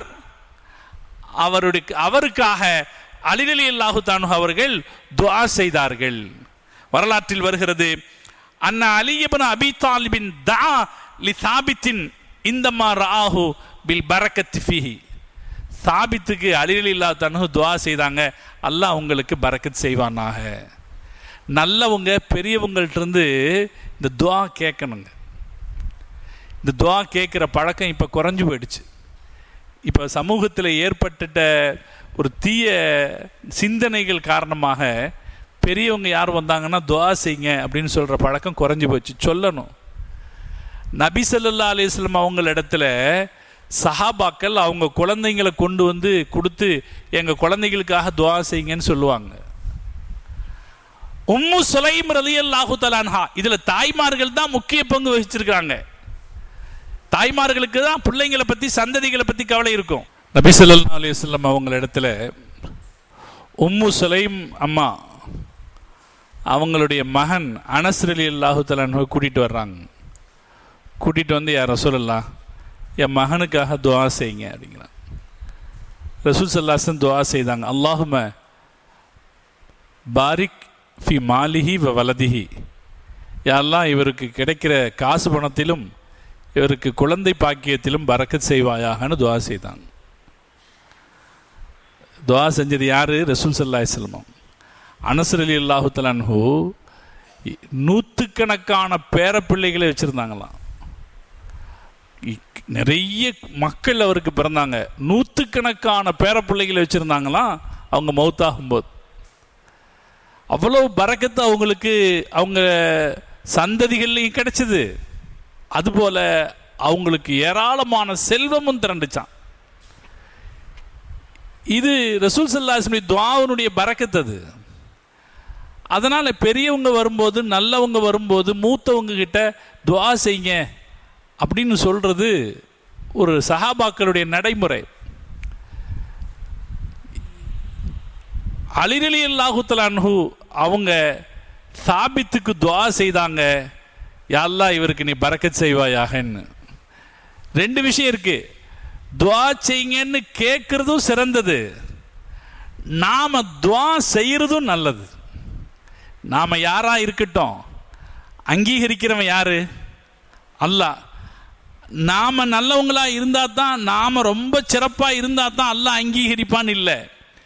ஒரு நேரத்தில் ஒரு காரியம் அல்லாஹ்வுக்கு பிடிச்சிருச்சுன்னா அல்லாஹ் அங்கீகரிப்பான். நாம என்ன செய்யணும்னா துஆ செய்யணும். சின்னவங்க நம்ம மாதிரி ஆனவங்க யாராவது ஒருத்தங்க எங்களுக்கு துஆ செய்யுங்கன்னு கேட்டாங்கன்னா வாயை திறந்து உடனடியாக துஆ செய்திடணும். ரசூல் ஸல்லல்லாஹு அலைஹி வஸல்லம் உடனடியாக துஆ செஞ்சுருவாங்க. அல்லாஹும்ம பாரிக் லஹு, யா அல்லாஹ் அவருக்கு நீ பரக்கத் செய்வாயா. அல்லாஹ் நம்ம அந்த நடைமுறையை கையாளுவோம், அல்லாஹ் நமக்கு தௌஃபீக் செய்வானா. யாருக்காகவும் மனம் திறந்து துஆ செய்யணும். ஒரு கடை ஒருத்தர் திறக்கிறாரு, அல்லாஹ் அவருக்கு நல்ல பரக்கத்து கொடுக்கட்டும், மனம் திறந்து துஆ செய்வோம். நாம் மனம் திறந்து துஆ செய்யும்போது அல்லாஹ் நமக்காக மனம் திறக்க காத்திருக்கிறார். பிறருக்காக நாம் துஆ செய்யும்போது அந்த ஒரு பங்கு அல்லாஹ் நமக்கும் தருவான். அதில் கஞ்சத்தனமே காட்டக்கூடாது, தாராளமாக துஆ செய்யணும். அந்த பழக்கம் நம்மகிட்ட வரணும். முதல்ல எல்லாம் கல்யாண மாப்பிள்ளைகள்னா, கல்யாண பொண்ணுன்னா எவ்வளோ துஆ செய்வாங்க வீட்டில். ஒரு வீட்டிலேருந்து வெளியே அனுப்புறதுக்கு முன்னாடி துஆ செஞ்சு அனுப்புறதே 10 நிமிஷம் இருக்கும். தலையெல்லாம் தடவி நல்லா இருன்னு 1000 நல்ல வார்த்தை சொல்லி அனுப்புவாங்க. இன்னைக்கு அது கூச்சப்பட்டுக்கிட்டு பேசாமல் இருந்துடுறாங்க. தேவையில்லைன்னு சமுதாயத்தில் சில பேர் நினைக்கிறாங்க. அது குறைஞ்சு போயிட்டு வருது. அது குறைந்து போகக்கூடிய ஒரு பழக்கம் அல்ல, அது தொடரும் நம்ம வழக்கத்தில். அபு ஹனீஃபா ரஹ்மத்துல்லாஹி அலைஹி அவங்களுடைய தகப்பனார் சாபித்துக்காக துஆ செய்தார்கள். அலி ரலியல்லாஹு தஆலா, யா அல்லாஹ் இவருக்கு நீ பரக்கத் செய்வாயா. அல்லாஹ் எவ்வளோ பெரிய பரக்கத்தை கொடுத்தான். நான் ரொம்ப ஆச்சரியப்படுறது உண்டு. இந்த உலகத்தில் ஒரு பெரிய பணக்காரன் இருந்தான்னு வைங்க, பெரிய கோடீஸ்வரன். நம்ம இந்தியாவில் இன்னைக்கு பெரிய கோடீஸ்வரன் யாருங்க? முகேஷ் அம்பானி ஒரு பெரிய கோடீஸ்வரன். எவ்வளோ நாளைக்கு அவன் பேர் இருக்கும்? கடைசி நேரம் வரைக்கும் இருக்குமான்னு சொல்ல முடியாது. இந்த ஆட்சி போய் அடுத்த ஆட்சி வந்தால் அவன் பேர் இருக்குமான்னு சொல்ல முடியாது. பெரிய பணக்காரன். அவன் வீடு 27 மாடியான். பம்பாயில் 27 மாடியில் வாழ்கிறானா. 9 லிஃப்ட் வச்சுருக்கானா. 9 தனித்தனி லிஃப்ட்டு. ஆயிரக்கணக்கான வேலைக்காரங்க வச்சுருக்காங்க, ஹெலிகாப்டர்ஸ் வச்சுருக்காங்க. இவ்வளோ பெரிய பணக்காரன். ஆனால் இவனை பற்றி எத்தனை வருஷம் பேசப்பட வாய்ப்பு இருக்குது? பணக்காரங்க, ஆட்சியாளர்கள், பேரரசர்கள் எத்தனையோ பேர் வாழ்ந்துட்டு போயிட்டாங்க. என்ன மிச்சம் இருக்குது? என்னங்க மிச்சம் இருக்குது? இமாம் அபூ ஹனீஃபா இந்த பேர் எவ்வளோ காலம் நிற்குது? எவ்வளோ காலம் நிற்குது? அவர் பேரை சொல்லிக்கிட்டு எவ்வளோ பேர் இருக்கிறாங்க. இன்னைக்கும் நம்ம சொல்றோமா இல்லையா அபூ ஹனீஃபான்னு சொல்லி?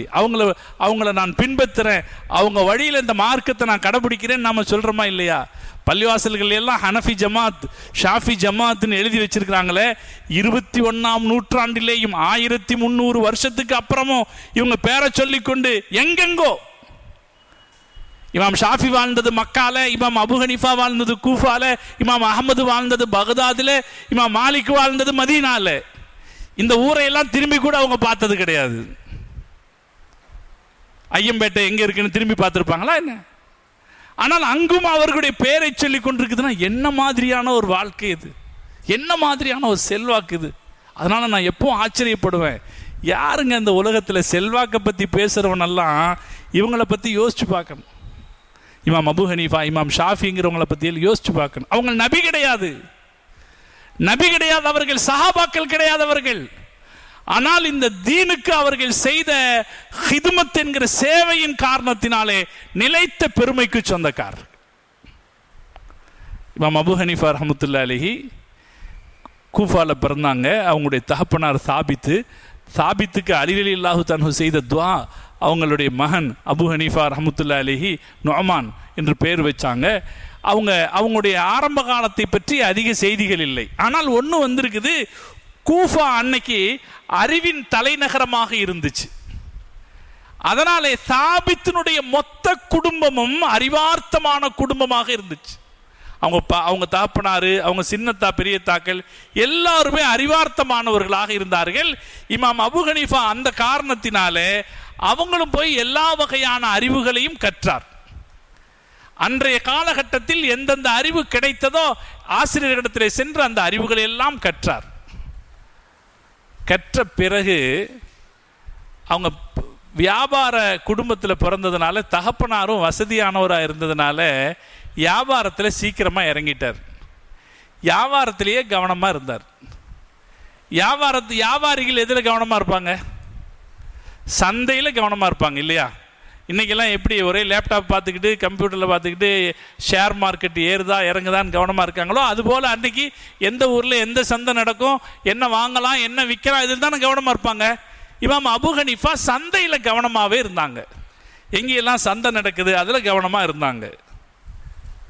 ஒரு தடவை ஷுஅபி என்கிற பெரிய மார்க்க மேதையை அவர்கள் சந்திக்கிறார்கள். சாதாரணமாக சந்திப்பு, வாழ்க்கையில் சில நேரத்தில் சில சாதாரண சந்திப்புகள் நம்மளை எங்கேயோ கொண்டு போய் நிறுத்திடும். இமாம் ஷுஅபியை சாதாரணமாக ஒரு இடத்துல சந்திக்கும் போது இமாம் ஷுஅபி அபூ ஹனீஃபாட்ட கேட்குறாங்க, நீங்கள் யார்கிட்ட போயிட்டு வர்றீங்க? இலாமன் தஹ்தலிஃப், யாரோடு நீங்கள் பழகிறீர்கள் அப்படின்னு கேட்குறாங்க. அப்போ அவர் சொல்கிறார், அஹ்தலிஃபீல ஷூக், நான் வியாபாரி, அதனால் வியாபாரங்களுக்காக பல கடைவீதிகளுக்கு போவேன் அப்படிங்கிறார். அப்போது ஷுஅபி சொல்கிறாங்க, உங்ககிட்ட நிறைந்த அறிவு இருக்கிறது, உங்ககிட்ட நிறைந்த அறிவு இருக்கிறது, அதனாலே வலைக்க பின் நல்லரி ஃபில் இல்ம், நீங்கள் அறிவை இன்னும் ஆழமாக கற்றுக்கிறதுல கவனம் செலுத்துங்களேன், ஆழமாக அறிவை கற்றுக்கொள்வதில் கவனம் செலுத்துங்க, அறிஞர்களோடு சேர்ந்து இருக்கிறதுல கவனம் செலுத்துங்களேன். உங்ககிட்ட ஒரு துடிப்பு இருப்பதை நான் பார்க்கிறேன். இன்னி உரா ஃபீக்க யக்லத்தன் ஹரகா, உங்ககிட்ட ஒரு விழிப்புணர்வு ஒரு துடிப்பு இருக்கிறத நான் பார்க்கிறேன். நீங்க அறிஞர்களோட சேர்ந்துருங்களேன்னு சொல்றாங்க. அந்த வார்த்தை இமாம் அபூ ஹனீஃபாவுக்கு ஒரு மாற்றத்தை கொடுக்குது. வியாபாரத்தில் கவனத்தை விட்டுட்டு அறிவை தேடுறதுல கவனம் செலுத்த ஆரம்பிக்கிறார். அப்படி கவனம் செலுத்த ஆரம்பிக்கும் போது யார் கூஃபாவில் சிறந்த அறிஞர்களாக இருக்கிறார்கள் அப்படின்னு தேடி பார்க்கிறார். ஹம்மாத் இப்னு சுலைமானுடைய பெயர் அவருக்கு கிடைக்கிறது. அவர் தான் எந்த வம்சத்தில் எந்த பாரம்பரியத்தில் வர்றார்? அப்துல்லாஹ் இப்னு மஸ்ஊத் ரலியல்லாஹு தன்னுடைய மாணவர்களுடைய வரிசையில் வர்ற ஹம்மாத் இப்னு சுலைமானுடைய தொடர்பு அவங்களுக்கு கிடைக்குது. ஹம்மாத் இப்னு சுலைமான் இடத்துல போய் கல்வி படிக்கிறதுக்குன்னு உட்கார்ந்துடுறாரு. வியாபாரத்தை கவனிக்கல, கல்வி படிக்க உட்கார்ந்துடுறாரு. வியாபாரத்தில் கொஞ்சம் கவனம், கல்வியில் அதிக கவனம். ஹம்மாத் இப்னு சுலைமானுடைய தர்ஸில் போய் உட்கார்ந்தா அங்கே ஒரே குரான் ஆயத்து, ஹதீஸு, இந்த ஆயத்து இந்த ஆயத்திலிருந்து இந்த சட்டம், இந்த ஹதீஸிலிருந்து இந்த சட்டம், இப்படி சட்டங்களாக பேசிக்கொள்ளக்கூடிய அந்த சபையில் போய் உட்கார்றார். பலகாலம் உட்கார்ந்ததில் அதில் அவருக்கு ஒரு தனிப்பட்ட திறன் ஏற்படுது. எப்படி குரானிலிருந்தும் ஹதீஸிலிருந்தும் சட்டம் எடுக்கிறது. ஒரு ஆள் ஒரு சட்டம் கேட்குறாருன்னா எப்படி பதில் சொல்றது. திடீர்னு ஒருத்தர் ஒரு சட்டம் கேட்டாங்க. என்ன சட்டம்? ஒரு அம்மா கேட்குது, கணவர் இறந்து போயிட்டாரு, நான் மாதவிடாய்க்காரியாக இருக்கேன், என் கணவரை நான் குளிப்பாட்டலாமா? குளிப்பாட்டுறதுக்கு வேற ஆள் இல்லை, நான் குளிப்பாட்டலாமா? இதுக்கு எங்க போய் சட்டம் கேட்கறது? பல அறிஞர்கள்ட்ட போய் கேட்டாங்க, விளக்கம் தெரியல. குரான்ல இப்படி ஒரு செய்தி இல்லையே, இது சம்பந்தப்பட்ட செய்தி எதுவும் வரலையே, ஹதீஸ்ல இது சம்பந்தப்பட்ட எது செய்தியும் வரலையே, பலரும் இது சம்பந்தமான செய்தி இல்லைன்றாங்க. அந்த நேரத்தில் சிறந்த சட்ட அறிஞராக இருந்த யஹ்யா இப்னு முஈன் ரஹ்மத்துல்லாஹி அலைஹி அவர்கிட்ட போய் கேட்குறாங்க. அவர் சொல்றாரு குளிப்பாட்டலாம். இப்போ மற்ற சட்ட அறிஞர்களுக்கெல்லாம் கோபம் வருது. இவர் எப்படி சொல்லலாம் குளிப்பாட்டலான்னு? எங்கிருந்து சொல்லுவார்? குரான்ல நம்ம பார்க்குறோம் இப்படி ஒரு விஷயத்துக்கு தீர்வு காணமே. ஹதீஸ்லையும் இப்படி ஒரு பிரச்சனை, சிக்கலான பிரச்சனைக்கு தீர்வு காணமே. இறந்த கணவனை ஒரு மாதவிலக்குள்ள பெண் குளிப்பாட்டலாம்னு இவர் தைரியமா சொல்றாரு, எப்படி சொல்றாரு அப்படின்னு கேட்டபோது யஹ்யா இப்னு முஈன் ரஹ்மத்துல்லாஹி அலைஹி சொன்னாங்க, இந்த பாருங்க, நேரடியா ஸ்ட்ரைட்டா சட்டம் கிடையாது, ஆனா வேறொரு செய்தி இருக்கு, எல்லா ஹதீஸ் கிதாப்லையும் இருக்கு. ரசூல் ஸல்லல்லாஹு அலைஹி வஸல்லம் இஅ்திகாஃப்ல இருந்தாங்க. அவங்க வீடும் பள்ளிவாசலும் பக்கம் பக்கம் தானே, வீட்டுக்குள்ள தானே, பள்ளிவாசலுக்குள்ள தானே வீடு இருந்துச்சு. அதனால ஸல்லல்லாஹு அலைஹி வஸல்லம் அவங்க இஅ்திகாஃப் பள்ளிவாசல் இருந்துட்டு வீட்டுக்குள்ள இருந்த அவங்க மனைவி ஆயிஷா அம்மாட்ட சொல்லி என் தலையை கோதி விடுங்கன்னு சொன்னாங்க. தலையை கழுவி கோதி விடுங்கன்னாங்க. அப்ப ஆயிஷா அம்மா சொன்னாங்க, நான் இப்போது ஹைலுடைய பெண்ணாக இருக்கிறேன்னு சொன்னாங்க.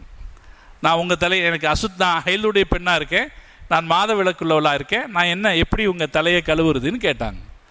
அப்ப ரசூல் ஸல்லல்லாஹு அலைஹி வஸல்லம் சொன்னாங்க, உன்னுடைய ஹைலு, உன்னுடைய நஜீஸு உன் கையில் இல்லை. உன்னுடைய ஹைலு உன்னுடைய கையில் ஹைலுடைய நாளா இருக்கிறதுனால நீ தடவக்கூடாதுன்றதல்ல, உன்னுடைய நஜீஸு உன் கையில் இல்லைன்னு ரசூலுல்லாஹ் சொன்னாங்க. இது ஹதீஸ் இருக்கு. இந்த ஹதீஸை யஹ்யா இப்னு முஈன் எடுத்து சொல்றாங்க. அந்த ஹதீஸ்ல என்ன இருக்கு? ரசூலுல்லாஹ் என்ன சொல்றாங்க? ஒரு பெண் மாதவிடாய்க்காரியாக இருக்கிற காரணத்தினால அவ தொடுறதெல்லாம் நஜீஸா இரும்ன்றது கிடையாது அப்படின்னு சட்டம் இருக்கா இல்லையா? அதை வச்சு நான் சொல்றேன், ஒரு கணவன் இறந்து போனால் அவனை குளிப்பாட்டுவதற்கு யாரும் இல்லை என்றால் அவனுடைய மனைவி மாதவிடாய்க்காரியாக இருந்தாலும் குளிப்பாட்டலாம்னு சட்டம் சொல்றேன்னு சொன்னாங்க. இதுதான் சட்டம் சொன்ன நடைமுறை. ஒருத்தர் சட்டம் கேட்பாங்க, இவங்க சட்ட அறிஞராக இருக்கும்போது குரான்ல இருந்தும் ஹதீஸ்ல இருந்தும் ஆய்வு செய்து சட்டம் சொல்லுவாங்க. இப்படித்தான் ஹம்மாதுனுடைய சபையில, ஹம்மாத் இப்னு சுலைமானுடைய சபையில யாராவது கேட்டாங்கன்னா சட்டம் சொல்லப்படும். ஹம்மாத் இப்னு சுலைமான் ஒரு தடவை ஊருக்கு போனார். போகும்போது அவருடைய மாணவர்களிலேயே சிறந்தவராக இருந்த இமாம் அபு ஹனீஃபா ரஹ்மத்துல்லாஹி அலைஹி உட்கார வச்சுட்டு, நீங்க எனக்கு பதிலா சட்டம் சொல்லுங்கன்னு சொல்லிட்டு போயிட்டார். இமாம் அபு ஹனீஃபா ரஹ்மத்துல்லாஹி அலைஹி அவர் ஊர்ல இருந்து திரும்பி வர்ற வரைக்கும் சட்டம் சொல்ற பொறுப்பு பார்த்துட்டு இருந்தார். ஒவ்வொரு சட்டத்தை சொல்லும் போதும் என்ன கேள்வி, அந்த கேள்விக்கு இவர் சொன்ன பதில் என்ன, எதையும் எழுதி வைப்பார். 60 சட்டம் மொத்தம் சொன்னார். ஆசிரியர் திரும்பி வந்தார். திரும்பி வந்த ஆசிரியர்கிட்ட கொண்டு போய் காமிச்சார். நீங்க இல்லாத நேரத்தில் என்னிடத்தில் 60 கேள்விகள் வந்துச்சு, 60 கேள்விகளுக்கு நான் பதில் சொல்லியிருக்கேன். அப்படி சொல்லும் போது இமாம் அபு ஹனீஃபாவுக்கு என்ன ஒரு மனசுக்குள்ள ஒரு சின்ன எண்ணம்னா, இவ்வளவு நாளா நீங்க இருந்த இடத்துல நான் இருந்து சமாளிச்சிருக்கேன், கேள்விகளுக்கெல்லாம் நான் பதில் சொல்லி இருக்கிறேன், என் உஸ்தாது வந்துதான் இல்லை நான் சொல்றேன்னு நானே பதில் சொல்லி இருக்கிறேன் அப்படின்னு ஒரு மனசுக்குள்ள ஒரு நினைப்பு வருமா வராதா? வந்துச்சு. அந்த நினைப்போட 60 கேள்வி வந்துச்சுங்க, இந்தாங்க நான் பதில் சொல்லியிருக்கேன்னு காமிச்சார். ஹம்மாது இந்த சட்டங்களை எல்லாம் எடுத்து பார்த்தார். பார்த்தா ஆச்சரியமாக இருந்துச்சு. கேள்விகள் வந்ததும் அருமையான கேள்விகள். அதற்கு தன்னுடைய மாணவர் ரொம்ப அழகாக சட்டங்களை சொல்லி இருக்கிறதையும் பார்த்தார். பார்த்தா அதில் 40 சட்டங்கள் சரியாக இருந்தது. மீதி இருக்கிற 20 சட்டங்களில் தப்புன்னு இல்லை, ஆனால் இதில் இப்படி இப்படி மாற்றி சொல்ல முடியும் அப்படின்னு விளக்கி சொன்னார். சொன்னபோது 2 விஷயம் அந்த இடத்துல புலப்பட்டது. ஒன்று, 40 இடத்துல சரியா சொல்லி இருக்கிறார் என்கிற இமாம் அபு ஹனீஃபாவின் திறமையும் வெளிப்பட்டது. 20 இடத்துல இன்னும் கொஞ்சம் அவர் படிக்க வேண்டி இருக்குதுங்கிறதும் வெளிப்பட்டது. ஒரே நேரத்தில் 2 நன்மை ஏற்பட்டுச்சான். இமாம் அபு ஹனீஃபாவுடைய திறமை வெளிப்பட்ட அதே நேரத்தில் நான் இன்னும் கற்றுக்க வேணும்ன்ற எண்ணம் அவருக்கு ஏற்பட்டது. 2 நன்மை ஏற்பட்டுச்சு. அப்போ இமாம் அபு ஹனீஃபா முடிவு செய்தாங்களாம், ஹம்மாது உயிரோடு இருக்கிற வரைக்கும் இனி நான் சட்டம் சொல்ல மாட்டேன். ஹம்மாது இருக்கிற 20 விஷயத்தில் நான் சொன்னதை விட அவர் சொன்னது சரியா இருக்கா இல்லையா? ஹம்மாது உயிரோடு இருக்கிற வரைக்கும் இனி நான் சட்டம் சொல்ல மாட்டேன். ஹிஜ்ரி 120 ஹம்மாது மௌத்தானார். இமாம் அபு ஹனீஃபா எப்போ பிறந்தாங்க?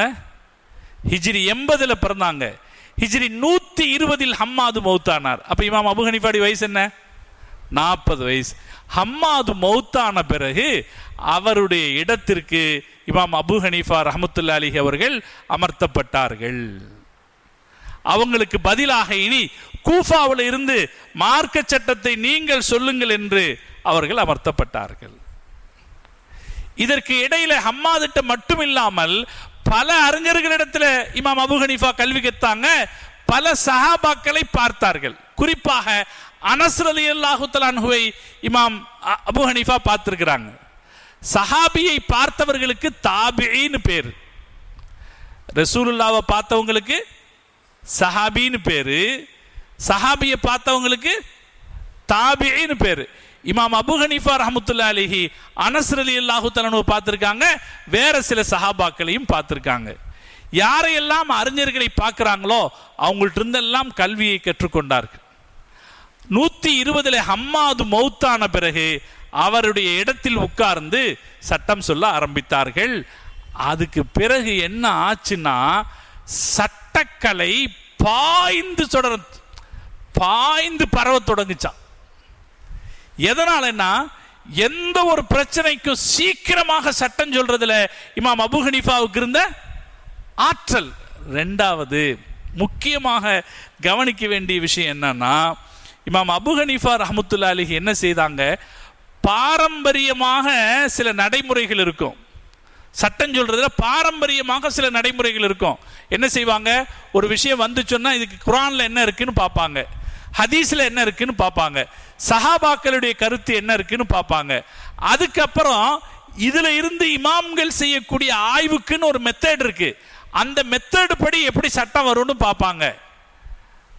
இமாம் அபு ஹனீஃபா ரஹ்மத்துல்லாஹி அலைஹி அதுல செய்த புரட்சி என்னன்னா, சாதாரணமாக சராசரியாக ஆய்வு செய்யும் போது ஒரு சட்டம் வெளிப்பட்டுச்சு. ஆனா அந்த சட்டம் அவ்வளவு நல்லா இல்லை. அந்த சட்டத்தை விட அதுக்கு மாத்தமாக இன்னொரு சட்டம் நல்லா இருக்குது. வேறொரு ஆதாரத்தின்படி வெளிப்படையாக பார்க்கும்போது இந்த ஆதாரத்தின்படி இந்த சட்டம் பொருந்தாது, ஆனால் வேறொரு ஆதாரத்தின்படி பொருந்தும் அப்படின்னா அந்த சட்டத்தை எடுத்துக்கொண்டார். அதுக்கு பேர் இஸ்திஹ்சான் அப்படின்னு பேரு. சட்ட நுணுக்கங்களில் ஒரு அமைப்பு இது. வெளிப்படையான ஆதாரங்களுக்கு மாற்றமாக ஒரு சட்டத்தை சொல்றது, ஆனா அதுக்கு நுணுக்கமான வேற ஆதாரம் இருக்கும். இப்படி சட்டம் சொல்ல ஆரம்பித்த போது இமாம் அபு ஹனீஃபாவுடைய புகழ் உலகெங்கும் பரவுச்சு. அருமையா சட்டம் சொல்றாருங்க, மார்க்கு தீர்ப்பு சொல்றாருங்க அப்படின்னு பரவுச்சு. இதுக்கு இடையில இமாம் அபு ஹனீஃபா ரஹ்மத்துல்லாஹி அலைஹி இதுக்கு முன்னால இருந்தவங்களெல்லாம் செய்யாத ஒரு காரியம் என்ன செஞ்சாங்கன்னா, இதுக்கு முன்னால இருந்தவங்களெல்லாம் ஒரு சர்ச்சை ஒரு பிரச்சனை வரும்போது சட்டம் சொன்னாங்க. இப்போ ஒரு பிரச்சனை வந்துச்சா இல்லையா, ஜனாசா குளிப்பாட்டுறது சம்பந்தமா ஒரு பிரச்சனை, அது மாதிரி பிரச்சனை வரும்போது சட்டம் சொல்லுவாங்க. இமாம் அபு ஹனீஃபா ரஹ்மத்துல்லாஹி அலைஹி சிறப்பு என்னன்னா, இனிமேல் வரக்கூடிய பிரச்சனையை யோசிச்சு சட்டம் எழுதி வச்சாங்க. இனிமேல் பின்னாடி அதுக்கு பேர் ஃபராயிலி மசாலாக்கள்னு பேரு. இனி பின்னாடி என்ன பிரச்சனை வரும், ஒருவேளை இப்படி ஒரு பிரச்சனை வந்தால், ஒருவேளை இப்படி ஒரு பிரச்சனை வந்தால், ஒருவேளை இப்படி ஒரு பிரச்சனை வந்தால்னு எழுதி வச்சாங்க. அப்படி வந்தா என்ன சட்டம், அப்படி வந்தா என்ன சட்டம்னு சொன்னாங்க. அப்படி இமாம் அபூ ஹனீஃபா ரஹ்மத்துல்லாஹி அலைஹி அவர்கள் 6000 சட்டங்களை எழுதி வைத்தார்கள். எவ்வளோங்க? அந்த சட்டங்கள் தான் இன்னைக்கு நவீன பிரச்சனைகளை அணுகிறதுக்கு நமக்கு வசதியா இருக்கு. கேரளால சமீபத்தில் ஒரு பிரச்சனை, ஒரு பள்ளிவாசல், அந்த பள்ளிவாசல் சுற்றி நிறைய இடம் இருக்கு. பள்ளிவாசலுக்கு பக்கத்தில் ஒரு வீடு, முஸ்லீம் வீடு தான். அந்த வீட்டுக்காரரு ஒரு மரம் வளர்த்தார். அந்த மரம் வளர்ந்து பெருசா வளர்ந்து என்னாச்சு, அதுக்கு இந்த கிளை விடுற மரம், என்ன மரங்க அது, ஆலமரம். ஆலமரம் மாதிரி ஒரு மரம், அது ஆலமரம்னு இல்லை, அது மாதிரி ஒரு மரம். அது விழுது விடுமா இல்லையா, அந்த விழுதிலிருந்து மரம் கிடைக்குமா இல்லையா, அந்த மாதிரி ஒரு மரம் அது. இவர் வீட்டில் வளர்ந்த மரம் பள்ளிவாசலுடைய இடத்துல விழுது விட்டு அது பள்ளிவாசலுக்குள்ள பெருசா வளர்ந்துருச்சான். இப்ப மரம் அவங்க வீட்டில் சின்னதா இருக்குது, பள்ளிவாசல் நிலத்துல பெருசா வளர்ந்துருச்சு. ஆரம்பத்தில் யாரும் அதை கண்டுக்கல. கொஞ்ச காலத்தில் பள்ளிவாசல் நிர்வாகிகளுக்கு அது மேலே ஒரு கண்ணு வந்துச்சு, மரம் நிறையா வளர்ந்துருக்க, வெட்டினா கொஞ்சம் காசு கிடைக்குமே அப்படின்னு வெட்டலான்னு நினச்சாங்க. வெட்டலான்னு நினச்சா அந்த வீட்டுக்காரன் வெட்டக்கூடாதுங்கிறார். இது என்னோட மரம் அப்படிங்கிறாரு. இவங்க சொல்கிறாங்க, உன்னோட மரமா, மரம்லாம் எங்கே வளர்ந்துருக்கு, எங்கள் இடத்துல பள்ளிவாசல் இடத்துல வளர்ந்துருக்கு, இது எங்கள் மரம்ங்கிறாங்க. இதுக்கு என்னங்க தீர்வு? உச்ச நீதிமன்ற தீர்ப்பு சொல்லிடுமா? இப்படி ஒரு பிரச்சனை எங்க வருது? பள்ளிவாசல்ல வருது. நம்ம ஊரா இருந்தா என்ன செய்வாங்க? அவனை அடிச்சு தட்டி போடா வேலை பார்த்துட்டு இதெல்லாம் பள்ளிவாசல் எடுத்துட்டு போயிடுவாங்க. நீ என்ன பள்ளிவாசல் ஜமாத்துக்கு எதிராக பேசுறேன்னுவாங்க. இந்த கேரளால எப்பவுமே ஆலிம்சாக்கள்கிட்ட கேட்குற ஒரு பழக்கம் இருக்கு. அதனால அந்த ஜமாத்தில் கூடி என்ன முடிவு செஞ்சாங்க, நம்ம அசரத்திட்ட கேட்போம், நம்ம பள்ளி நிலத்துல வளர்ந்துருக்கு மரம், இது வெட்டலான்னு நினைக்கிறோம், ஆனால் அவர் வெட்டக்கூடாதுங்கிறாரு, அசரத்திட்ட கேட்போம்னு அசரத்திட்ட போய் இமாம்கிட்ட கேட்டிருக்காங்க. இமாம் யோசிச்சிருக்காரு, இது என்ன புது பிரச்சனையா இருக்கு, எந்த கித்தாபில் போய் பார்க்கறது, இது எந்த கித்தாபில் போய் இதுக்கு விஷயம் பார்க்கறது. அவருக்கு தெரியல. அவர் என்ன பண்ணிட்டாரு, நான் பார்த்து சொல்றேன்ட்டார். சொல்லிட்டு நேராக அவங்க உஸ்தாது வீராங்குட்டி முஸ்லியார்னு ஒருத்தர் இருக்காரு, அவரை தேடி போயிருக்காரு. அவரை தேடி போய் போலான்னு பார்த்தா அவர் வெளியூருக்கு போறதுக்கு கார்ல ஏறிட்டு இருக்காராம். கார்ல இவர் போறாரு, அவர் கார்ல ஏற போறாரு. என்ன விசாரிக்கிறார், என்ன விஷயம்னு. அப்போ போய் மெதுவாக ரொம்ப பயந்துக்கிட்டு மெதுவாக போய், ஒரு சின்ன மசாலா, எங்கள் ஊரில் ஒரு சின்ன பிரச்சனை, நான் உஸ்தாதை பார்க்கணுன்னு அவசரமாக தேடி வந்தேன், எனக்கு ஒரு சட்டம் வேணும் அப்படின்னா. என்ன விஷயம் அப்படின்னு கேட்டிருக்காரு. அவர் விளக்கம் சொல்லியிருக்காரு, இந்த மாதிரி ஒரு ஆள் மரம் வந்தாரு, அது இந்த மாதிரி வளர்ந்தது எங்கள் பள்ளிவாசல்ல, அவ்வளோதானே, முகனியில் போய் சுல்களை பாரு அப்படின்ட்டாரான். முகனிங்கிறது ஒரு கித்தாபு பேர், சுல்ஹுங்கிறது ஒரு பாட பேர், அதில் போய் பாருன்ட்டாரான். அப்போ அவர் எவ்வளோ பெரிய அறிஞராக இருப்பார். இவர் உடனே திரும்பி முகனி கித்தாபு நம்மகிட்டையும் தானே இருக்குது அப்படின்னு முகனியை எடுத்து பார்த்தா அதில் மசாலாவே இந்த மசாலா தான். என்ன, இதா நபத்த ரஜுலுன் ஷஜரத்தன், அதுல கேள்வி பதில் வடிவத்தில் தான் அந்த கிதாபே இருக்கு. இந்த கிதாபு எப்ப உள்ளதுன்னா 800 வருஷத்துக்கு முன்னாடி உள்ளது. இந்த கிதாபு 800 வருஷத்துக்கு முன்னாடி உள்ளது. நான் சொன்னேன், இமாம் அபூ ஹனீஃபா கற்பனையாக சட்டம் எழுதி வச்சாங்கன்னு, அந்த வகையை சார்ந்தது. அதுல இதா நபத்த ரஜுலுன் ஷஜரத்தன், ஒரு ஆள் ஒரு மரம் வளர்த்தான். ஃபதால இர்குஹா, அதன் கிளை நீண்டது, அதன் கிளை நீண்டது. ஃபநபத்த மின்ஹா ஷஜரத்துன் உஹரா, அதிலிருந்து இன்னொரு மரம் வளர்ந்துச்சு. இப்ப இரண்டாம் மரம் யாருக்கு சொந்தம்? அதுல கேள்வி. இந்த அசரத்து பார்த்து அதிர்ச்சி அடைஞ்சிட்டாராம். அவங்க ஊர்ல என்ன மசாலாவோ இந்த மசாலாவுக்கு எங்க கேள்வி எழுதி வச்சிருக்காங்க, பல 100 வருஷத்துக்கு முன்னாடி கேள்வி எழுதி வச்சிருக்காங்க.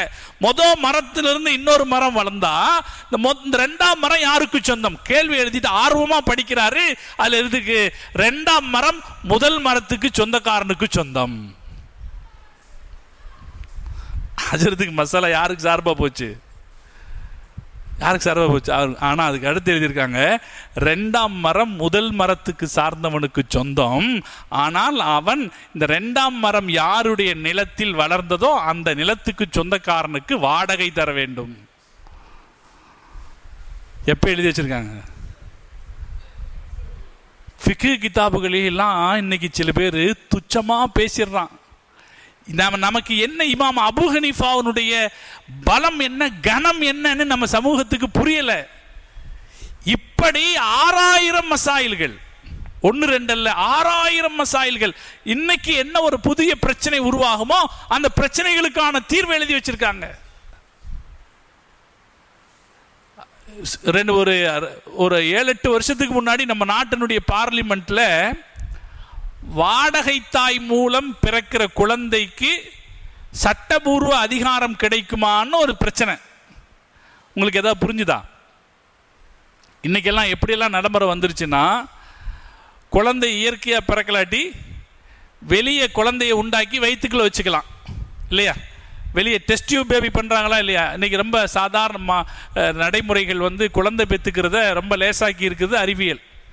அதனால் யாரும் குழந்தை இல்லாமல் ரொம்ப காலம் இருக்கிறாங்கன்னா அவங்க இந்த அறிவியலை பயன்படுத்தி குழந்தை பெற்றுக்கொள்ளலாம். மார்க்கம் அனுமதிக்குது. டெஸ்ட் டியூப் பேபியில் குழந்தை பெற்றுக்கலாம். டாக்டர்கிட்ட போய் பார்த்து கணவனுடைய விந்தணுவை வெளியே எடுத்து மனைவியினுடைய சினை முட்டையையும் வெளியே எடுத்து அவங்க என்ன செய்கிறாங்க, வெளியில் இருக்கிற மிஷினில் ரெண்டையும் ஒன்றா சேர்த்து வைக்கிறாங்க. சேரும்போது அந்த அணுக்களில் ஏதாவது சில அணுக்கள் ஒட்டிக்குது, கருவா உருவாயிடுது. கருவை எடுத்து என்ன செய்கிறாங்க, அம்மாவுடைய வயிற்றில் வச்சிடுறாங்க. வயிற்றில் தான் அது வளரும். என்னதான் விஞ்ஞான முன்னேற்றம் ஏற்பட்டாலும் அம்மாவுடைய வயிற்றுக்கு மாற்றமா ஒரு டை இன்னும் கண்டுபிடிக்க முடியல. என்னதான் வெளியே செஞ்சாலும் எங்கே தான் வளர்க்கணும்? அம்மாவுடைய வயிற்றில் தான் அது வளர்க்கணும். அதனால ஒரு கணவன் மனைவிக்கு இடையில பிரச்சனை இருக்குமானால் கணவனுடைய விந்தணுவை எடுத்து மனைவியினுடைய சினைமட்டையோடு சேர்த்து அதை மனைவியினுடைய வயிற்றுக்குள் செலுத்தி குழந்தை பெற்றுக்கிறதுக்கு மார்க்கத்தில் அனுமதி இருக்கு. அதுக்கு சில நிபந்தனைகள் இருக்கு. இது ஓகே. இதுல என்னன்னா, மனைவியினுடைய வயிற்றில் வைக்காம வேறொரு பொம்பளையினுடைய வயிற்றில் வச்சு பிறக்கிறது. உடம்பு போதுமான அளவுக்கு ஆரோக்கியம் இல்லைன்னா கணவனுடைய விந்தணு இந்த மனைவியினுடைய சினை முட்டை இது ரெண்டையும் சேர்த்து கருவை உருவாக்கி வேறொரு பெண்ணுடைய வயிற்றில் வச்சு வளர்க்கிறது. இதுக்கு வாடகை தாய்னு பேரு. தமிழ்நாட்டில் மட்டும் 500 வாடகை தாய்கள் இருக்கிறார்களாம். நடக்கலைன்றதில்லை, இப்போ நிறைய நடக்க ஆரம்பிச்சிருச்சு. இந்த வாடகை தாய்க்கு குழந்தை பெற்றா இந்த குழந்தை யாருக்கு சொந்தம்? இது பார்லிமெண்ட்ல பேச்சு நடக்கு. இப்போ இதை பற்றி என்ன செய்யறதுன்னு மார்க்க அறிஞர்களிடத்தில் விசாரித்தார்கள் கேரளாவில் இருந்த முஸ்லிம் எம்பிக்கள். இப்போ கேரளாவில் இருந்த மார்க்க அறிஞர்கள் சட்டம் சொன்னாங்க, இஸ்லாத்தின்படி கூடாது, இஸ்லாத்தின்படி கூடாது. ஏன்? 400 வருஷத்திற்கு முன்னால் இப்னு ஹஜர் ஹைத்தமி ரஹ்மத்துல்லாஹி அலைஹி அவங்க சட்ட நூல்ல எழுதி வச்சிருக்காங்க. என்னன்னு, ஒரு ஆளுடைய விந்தணு வெளியே எடுக்கப்பட்டு, ஒரு ஆளுடைய விந்தணு வெளியே எடுக்கப்பட்டு மனைவியினுடைய கர்ப்பப்பையில் செலுத்தப்படுமானால் அவன் கணவனாகவும் அவள் மனைவியாகவும் சட்டபூர்வமான திருமணத்தில் நடந்திருந்தால், சட்டபூர்வமான திருமணத்தில் நடந்திருந்தால், விந்து வெளியே எடுக்கப்படும் போது அது மார்க்கம் ஹலாலாக்கிய முறையில் மரியாதையான முறையில் எடுக்கப்பட்டால், அப்படின்னா என்ன அர்த்தம்? ஆண் தன்னுடைய கையை பயன்படுத்தி விந்தணு வெளியே எடுக்கக்கூடாது, மார்க்க சட்டம். அது மனைவியினுடைய உதவியோடு அவன் எடுத்திருந்தால், எடுத்து அது பெண்ணுடைய வயிற்றில் செலுத்தப்பட்டிருக்குமானால் யஸ்புத்து நஸபு, இந்த தகப்பனுடைய வாரிசு என்று அவன் ஆவான். இல்லை என்றால் வாரிசுரிமை வராது. எப்ப எழுதப்பட்டிருக்கு? 400 வருஷத்துக்கு முன்னாடி. இப்னு ஹஜர் ஹைத்தமி ரஹ்மத்துல்லாஹி அலைஹி சட்டம் எழுதி வச்சிருக்கான்.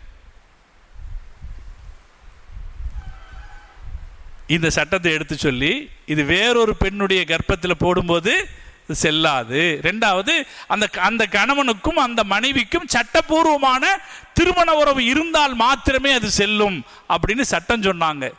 இப்படி கற்பனையான மசாயில்களை இப்படி வந்தால் இப்படி வந்தால் இப்படி வந்தால் சொல்லி கற்பனையான மசாயில்களை 6000 மசாலா எழுதி வச்சாங்க. இந்த துறையை திறந்து விட்டது அவர்கள் தான். அதனால தான் இமாம் அபூ ஹனீஃபாவுக்கு இவ்வளவு மரியாதை. சட்டத்துறை தலைவராக அவங்க கருதப்பட்ட காரணம் என்னன்னா, இதுக்கு முன்னால இருந்தவங்க எல்லாம் வந்த பிரச்சனைக்கு என்ன செஞ்சாங்க, சட்டம் சொன்னாங்க. இமாம் அபு ஹனீஃபா இனி வரும் பிரச்சனைக்கும் சட்டம் சொன்னார். இப்படி ஒரு பிரச்சனை வந்தால் இப்படி. ரெண்டாவது, அதிசயமான வித்தியாசமான பிரச்சனைகளுக்கு வித்தியாசமான சட்டம் சொன்னாங்க. சாதாரணமாக யோசிக்கும் போது இப்படித்தான் சட்டம் சொல்ல தெரியும்னா அவங்க வேற வகையில யோசிச்சு இப்படியும் சட்டம் சொல்ல முடியும்னு சொன்னாங்க. அதுக்கு இஸ்திஹ்சான்னு பேர்.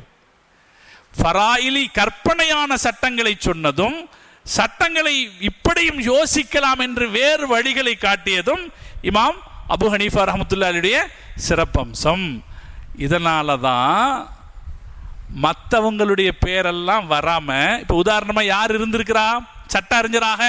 அப்துல்லாஹ் இப்னு மஸ்ஊத் ரலியல்லாஹு தஆலா முதல் சட்ட அறிஞர், அல்கமா ரலியல்லாஹு தஆலா, இப்ராஹிம் அன்-நஹாயி, ஹம்மாத் இப்னு சுலைமான், இவங்கெல்லாம் சட்ட அறிஞர்கள் தானே. அவங்க வழியாக ஒரு வம்சம் வராம இமாம் அபு ஹனீஃபாவிலிருந்து ஒரு பாரம்பரியம் வந்ததுக்கு காரணம் அவங்க சட்டத்துறையை ஒரு புதிய பாதைக்கு திருப்பி விட்டார்கள். இதுக்கப்புறம் தான் இவங்களை பார்த்து இவங்கள மாதிரி இமாம் மாலிக் ரஹ்மத்துல்லாஹி அலைஹி, இமாம் ஷாஃபி ரஹ்மத்துல்லாஹி அலைஹி எல்லாம் சட்டம் சொல்ல ஆரம்பித்ததுனால தான் இமாம் அபு ஹனீஃபா ரஹ்மத்துல்லாஹி அலைஹி இஸ்லாமிய சட்டக்கலையினுடைய தந்தை என்று அறியப்பட்டார்கள். இமாம் அபு ஹனீஃபா ரஹ்மத்துல்லாஹி அலைஹியுடைய காலத்தில் வித்தியாசமான வழக்குகள் வரும்போது நுட்பமாக தீர்ப்பு சொன்னாங்க. ஒரு ஆள் ஒரு வீட்டுக்கு திருட போயிருக்கான். எந்த வீட்டுக்கு திருட போயிருக்கான்னா தெரிஞ்ச இடத்துக்கே திருட போயிருக்கான். இந்த காலத்தில் வடநாட்டிலேருந்து வந்து திருடலாம். அந்த காலத்தில் யார் திருடுவா? ஊரில் இருக்கிறவன் தானே திருடுவான். ஊரில் இருக்கிறவனே திருட போயிருக்கான். திருடிட்டு அவங்கள மிரட்டி, அவரை மிரட்டி, அந்த அம்மாவை மிரட்டி இருக்கிறதெல்லாம் திருடிட்டான். சுருட்டி எடுத்துட்டு போகும்போது அவனுக்கு ஒரு பயம் வந்துச்சு. வெளியே போய் சொல்லிட்டான், இவன் தான் திருடுனான்னு வெளியே சொல்லிட்டா என்ன பண்ணுறது அப்படின்னு அந்த வீட்டுக்காரனுடைய கழுத்தில் கத்தியை வச்சு சொன்னான், என்னை பற்றி நீ சொல்லி கொடுத்துடக்கூடாது, என்னை பற்றி நீ சொல்லக்கூடாது. இல்லைப்பா சொல்ல மாட்டேன், சொன்னால் குத்திடுவேன், சொல்ல மாட்டேன்பா. நீ ஒன்று செய், என்னை பற்றி என்னை காட்டி கொடுத்தா உன் பொண்டாட்டி தலாக்குன்னு சொல்லு அப்படின்னு கணவருடைய கையில் கத்தியை வச்சுட்டு உன்னை காட்டி கொடுத்தா உன் பொண்டாட்டி தலாக்குன்னு சொல்லுன்னா. வேற என்ன செய்யறது, வழி இல்லாமல் அவர் என்ன சொல்லிட்டாரு, நான் உன்னை காட்டி கொடுத்தா என் பொண்டாட்டி தலாக்குன்ட்டாரு. அடுத்த நாள் காலேஜில் பொழுது விடிஞ்சு வெளியே போனால் சந்தையில் அவர் வீட்டு ஜாமானத்தை போட்டு இவன் விற்றுக்கிட்டு இருக்கான். அவர் போறாரு, ஜாமானெல்லாம் விற்கப்படுது. யார் வீட்டு ஜாமானம்? இவர் வீட்டு ஜாமானம் விற்கப்படுது. வெளியே சொல்ல முடியாது, சொன்னா என்ன ஆயிடுவா? ரொம்ப சங்கடப்பட்டுட்டார். என்ன செய்யறது? இப்போ போய் இமாம் அபு ஹனீஃபா கூஃபால இருக்காங்க. கூஃபால போய் இமாம் அபு ஹனீஃபா பார்க்குறாரு. அந்த கூஃபால தான் நடக்கு. இமாம் அபு ஹனீஃபாட்ட போய் சொல்றாரு, ஒரு ஆள் என் வீட்டில் திருடுனான், திருடிட்டு போகும்போது இப்படி சொல்ல வச்சுட்டான், அவனை காமிச்சு கொடுத்தா என் பொண்டாட்டி தலாக்குன்னு சொல்ல வச்சுட்டான், நான் என்ன செய்யறது? அப்போ இமாம் அபு ஹனீஃபா சொன்னாங்க, நான் ஒன்று செய்கிறேன், நீ எங்கிட்டையும் யாருன்னு சொல்ல வேண்டாம், சொன்னால் முடிஞ்சு போச்சு கதை. அதனால் ஒன்று செய்கிறேன், எனக்கு தெரிஞ்ச அதிகாரிகிட்ட சொல்லி யாரெல்லாம் பஜாரில் இருக்கிறாங்களோ எல்லாத்தையும் பள்ளிவாசலுக்கு வர வைக்கிறேன், எல்லாரையும் பள்ளிவாசலுக்கு வர வைக்கிறேன், வந்துட்டு எல்லாத்தையும் வெளியே போக வைக்கிறேன், நீ வாசலில் நின்றுக்க. ஒவ்வொருத்தரா வெளியே போவாங்க. வெளியே போகும்போதெல்லாம் இவர் இல்லை, இவர் இல்லை, இவர் இல்லை அப்படின்னு சொல்லு, இவர் இல்லை, இவர் இல்லைன்னு சொல்லு. எவன் திருடனும் வர்றானோ அப்ப பேசாம இருந்துரு. திருடனும் வருவானா இல்லையா, அவனும் வெளியே போகும்போது பேசாம இருந்துரு. யாரு திருடன்னு கண்டுபிடிக்கப்படுவான், நீ என்ன சொன்னது ஆகாது, இவன் தான் திருடன்னு காட்டி கொடுத்ததாக ஆகாது, உன் மனைவி தலாக்காக மாட்டான்னு சொல்லி அதுபோல நடந்தது என்று அவருடைய வரலாற்று நிறைய நிகழ்வுகள் இது மாதிரி விசித்திரமான சட்ட விளக்கங்களை சொன்னதற்கு இமாம் அபு ஹனீஃபா ரஹ்மத்துல்லாஹி அலைஹி உதாரணமா இருந்தாங்க. மார்க்கத்தை யார்கிட்ட இருந்தும் கத்துக்கிட்டாங்க, தீனை யாருகிட்ட இருந்தும் கத்துக்கிட்டாங்க. ஒரு தடவை அவங்க குர்ஆன் ஓதி தொழுக வச்சுக்கிட்டு இருக்காங்க. தொழுக வச்சுக்கிட்டு இருக்கும்போது அஸ்ஸாரிகு ஃபஸ்ஸாரிகத்து ஃபக்தஉ ஐதீஹிமாங்கிற ஆயத்து வருது. அந்த ஆயத்தை ஓதிக்கிட்டே வரும்போது கடைசியில இன்னல்லாஹ கஃபூருர் ரஹீம் அப்படின்னு ஓதிடுறாங்க. இன்னல்லாஹ கஃபூருர் ரஹீம்னு ஓதுறாங்க. அப்ப ஒரு கிராமத்தான் வெளியில இருக்கிற ஆளு இன்னல்லாஹ ஹக்கீமுன் இன்னல்லாஹ அசீசுன் ஹக்கீம் வல்லாஹு அசீசுன் ஹக்கீம் அப்படின்னு திருத்தி கொடுக்கிறார். இமாம் அபூ ஹனீஃபா ரஹ்மத்துல்லாஹி அலைஹி அசந்துடுறாங்க. தொழுகையை முடிச்சுட்டு அவரை போய் பார்த்து, நீங்கள் எந்த ஊர்லேருந்து வர்றீங்க, பெரிய ஹசரத்தா இருப்பாரோன்னு கேட்டால் அவர் சொல்கிறார், ஹசரத்தெல்லாம் இல்லை, நான் சாதாரண ஆள் தாங்கிறார். சாதாரண ஆளா? சாதாரண ஆளாக இருந்துக்கிட்டு நீங்கள் எப்படி இதை திருத்தினீங்க? அப்போ அவர் சொல்கிறாரு, ஒன்றும் இல்லை, இது சட்டம் சம்பந்தமான வசனம். இது என்ன வசனம்? சட்டம் சம்பந்தமான வசனம். அல்லாஹ் திருடனையும் திருடியையும் கையை வெட்டுங்கள்னு சொல்கிறான். அந்த இடத்துல அல்லாஹ்வை பற்றி நீங்க சொன்னது அல்லாஹ் கஃபூருன் ரஹீம், அல்லாஹ் மன்னிப்பாளனும் கிருபையாளனுமாக இருக்கிறான்னு நீங்க ஓதுனீங்க. அது பொருத்தமா வராது. கையை வெட்டுன்னு சொன்ன இடத்துல அல்லாஹ்வை எப்படி சொல்ல முடியாது? இப்படி சொன்னா பொருந்தமா இருக்காது அப்படின்னு நான் நினைச்சேன். அதனால நான் என்ன நினைச்சேன்னா, இந்த இடத்துல கஃபூருன் ரஹீம் இருக்க முடியாது, அசீசுன் ஹக்கீம் தான் இருக்க முடியும்னு நான் நினைச்சேன். அப்படி மாத்தினேன்னு சொன்னாங்களாம். அப்போ இமாம் அபூ ஹனீஃபா ரஹ்மத்துல்லாஹி அலைஹி தெரிஞ்சுக்கிட்டாங்களாம், சாமானிய மனிதர்களிடத்திலே இருந்தும் கூட நாம் கற்றுக்கொள்ள வேண்டிய விஷயங்கள் நிறைய இருக்கிறதுன்னு தெரிஞ்சுக்கிட்டாங்களாம். அப்படி யாரிடத்திலிருந்து எதை கற்க முடியுமோ அதையெல்லாம் கற்றுக்கொண்டார்கள்.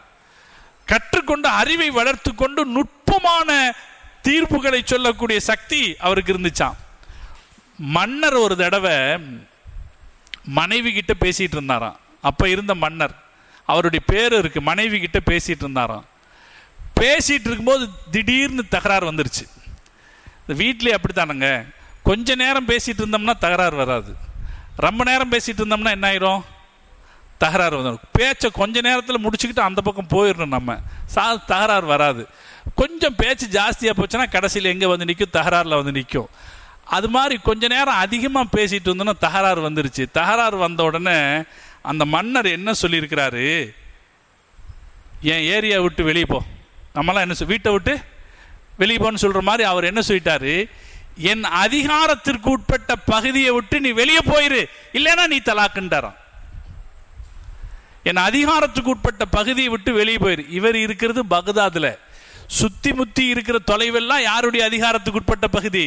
அவருடைய அதிகாரத்துக்கு உட்பட்ட. எவ்வளவு தூரம் அவர் என்ன சொல்றார், காலையில் நாளை சுபுகுக்குள்ள என் அதிகாரத்துக்கு உட்பட்ட பகுதியை விட்டு நீ வெளியேறாவிட்டால் நீ தலாக்குன்னு சொல்லிட்டாராம். என்ன செய்யறதுன்னு தெரியாம அந்த அம்மா முழிச்சாங்களாம். ஏன் இப்படி சொல்லிட்டாரு?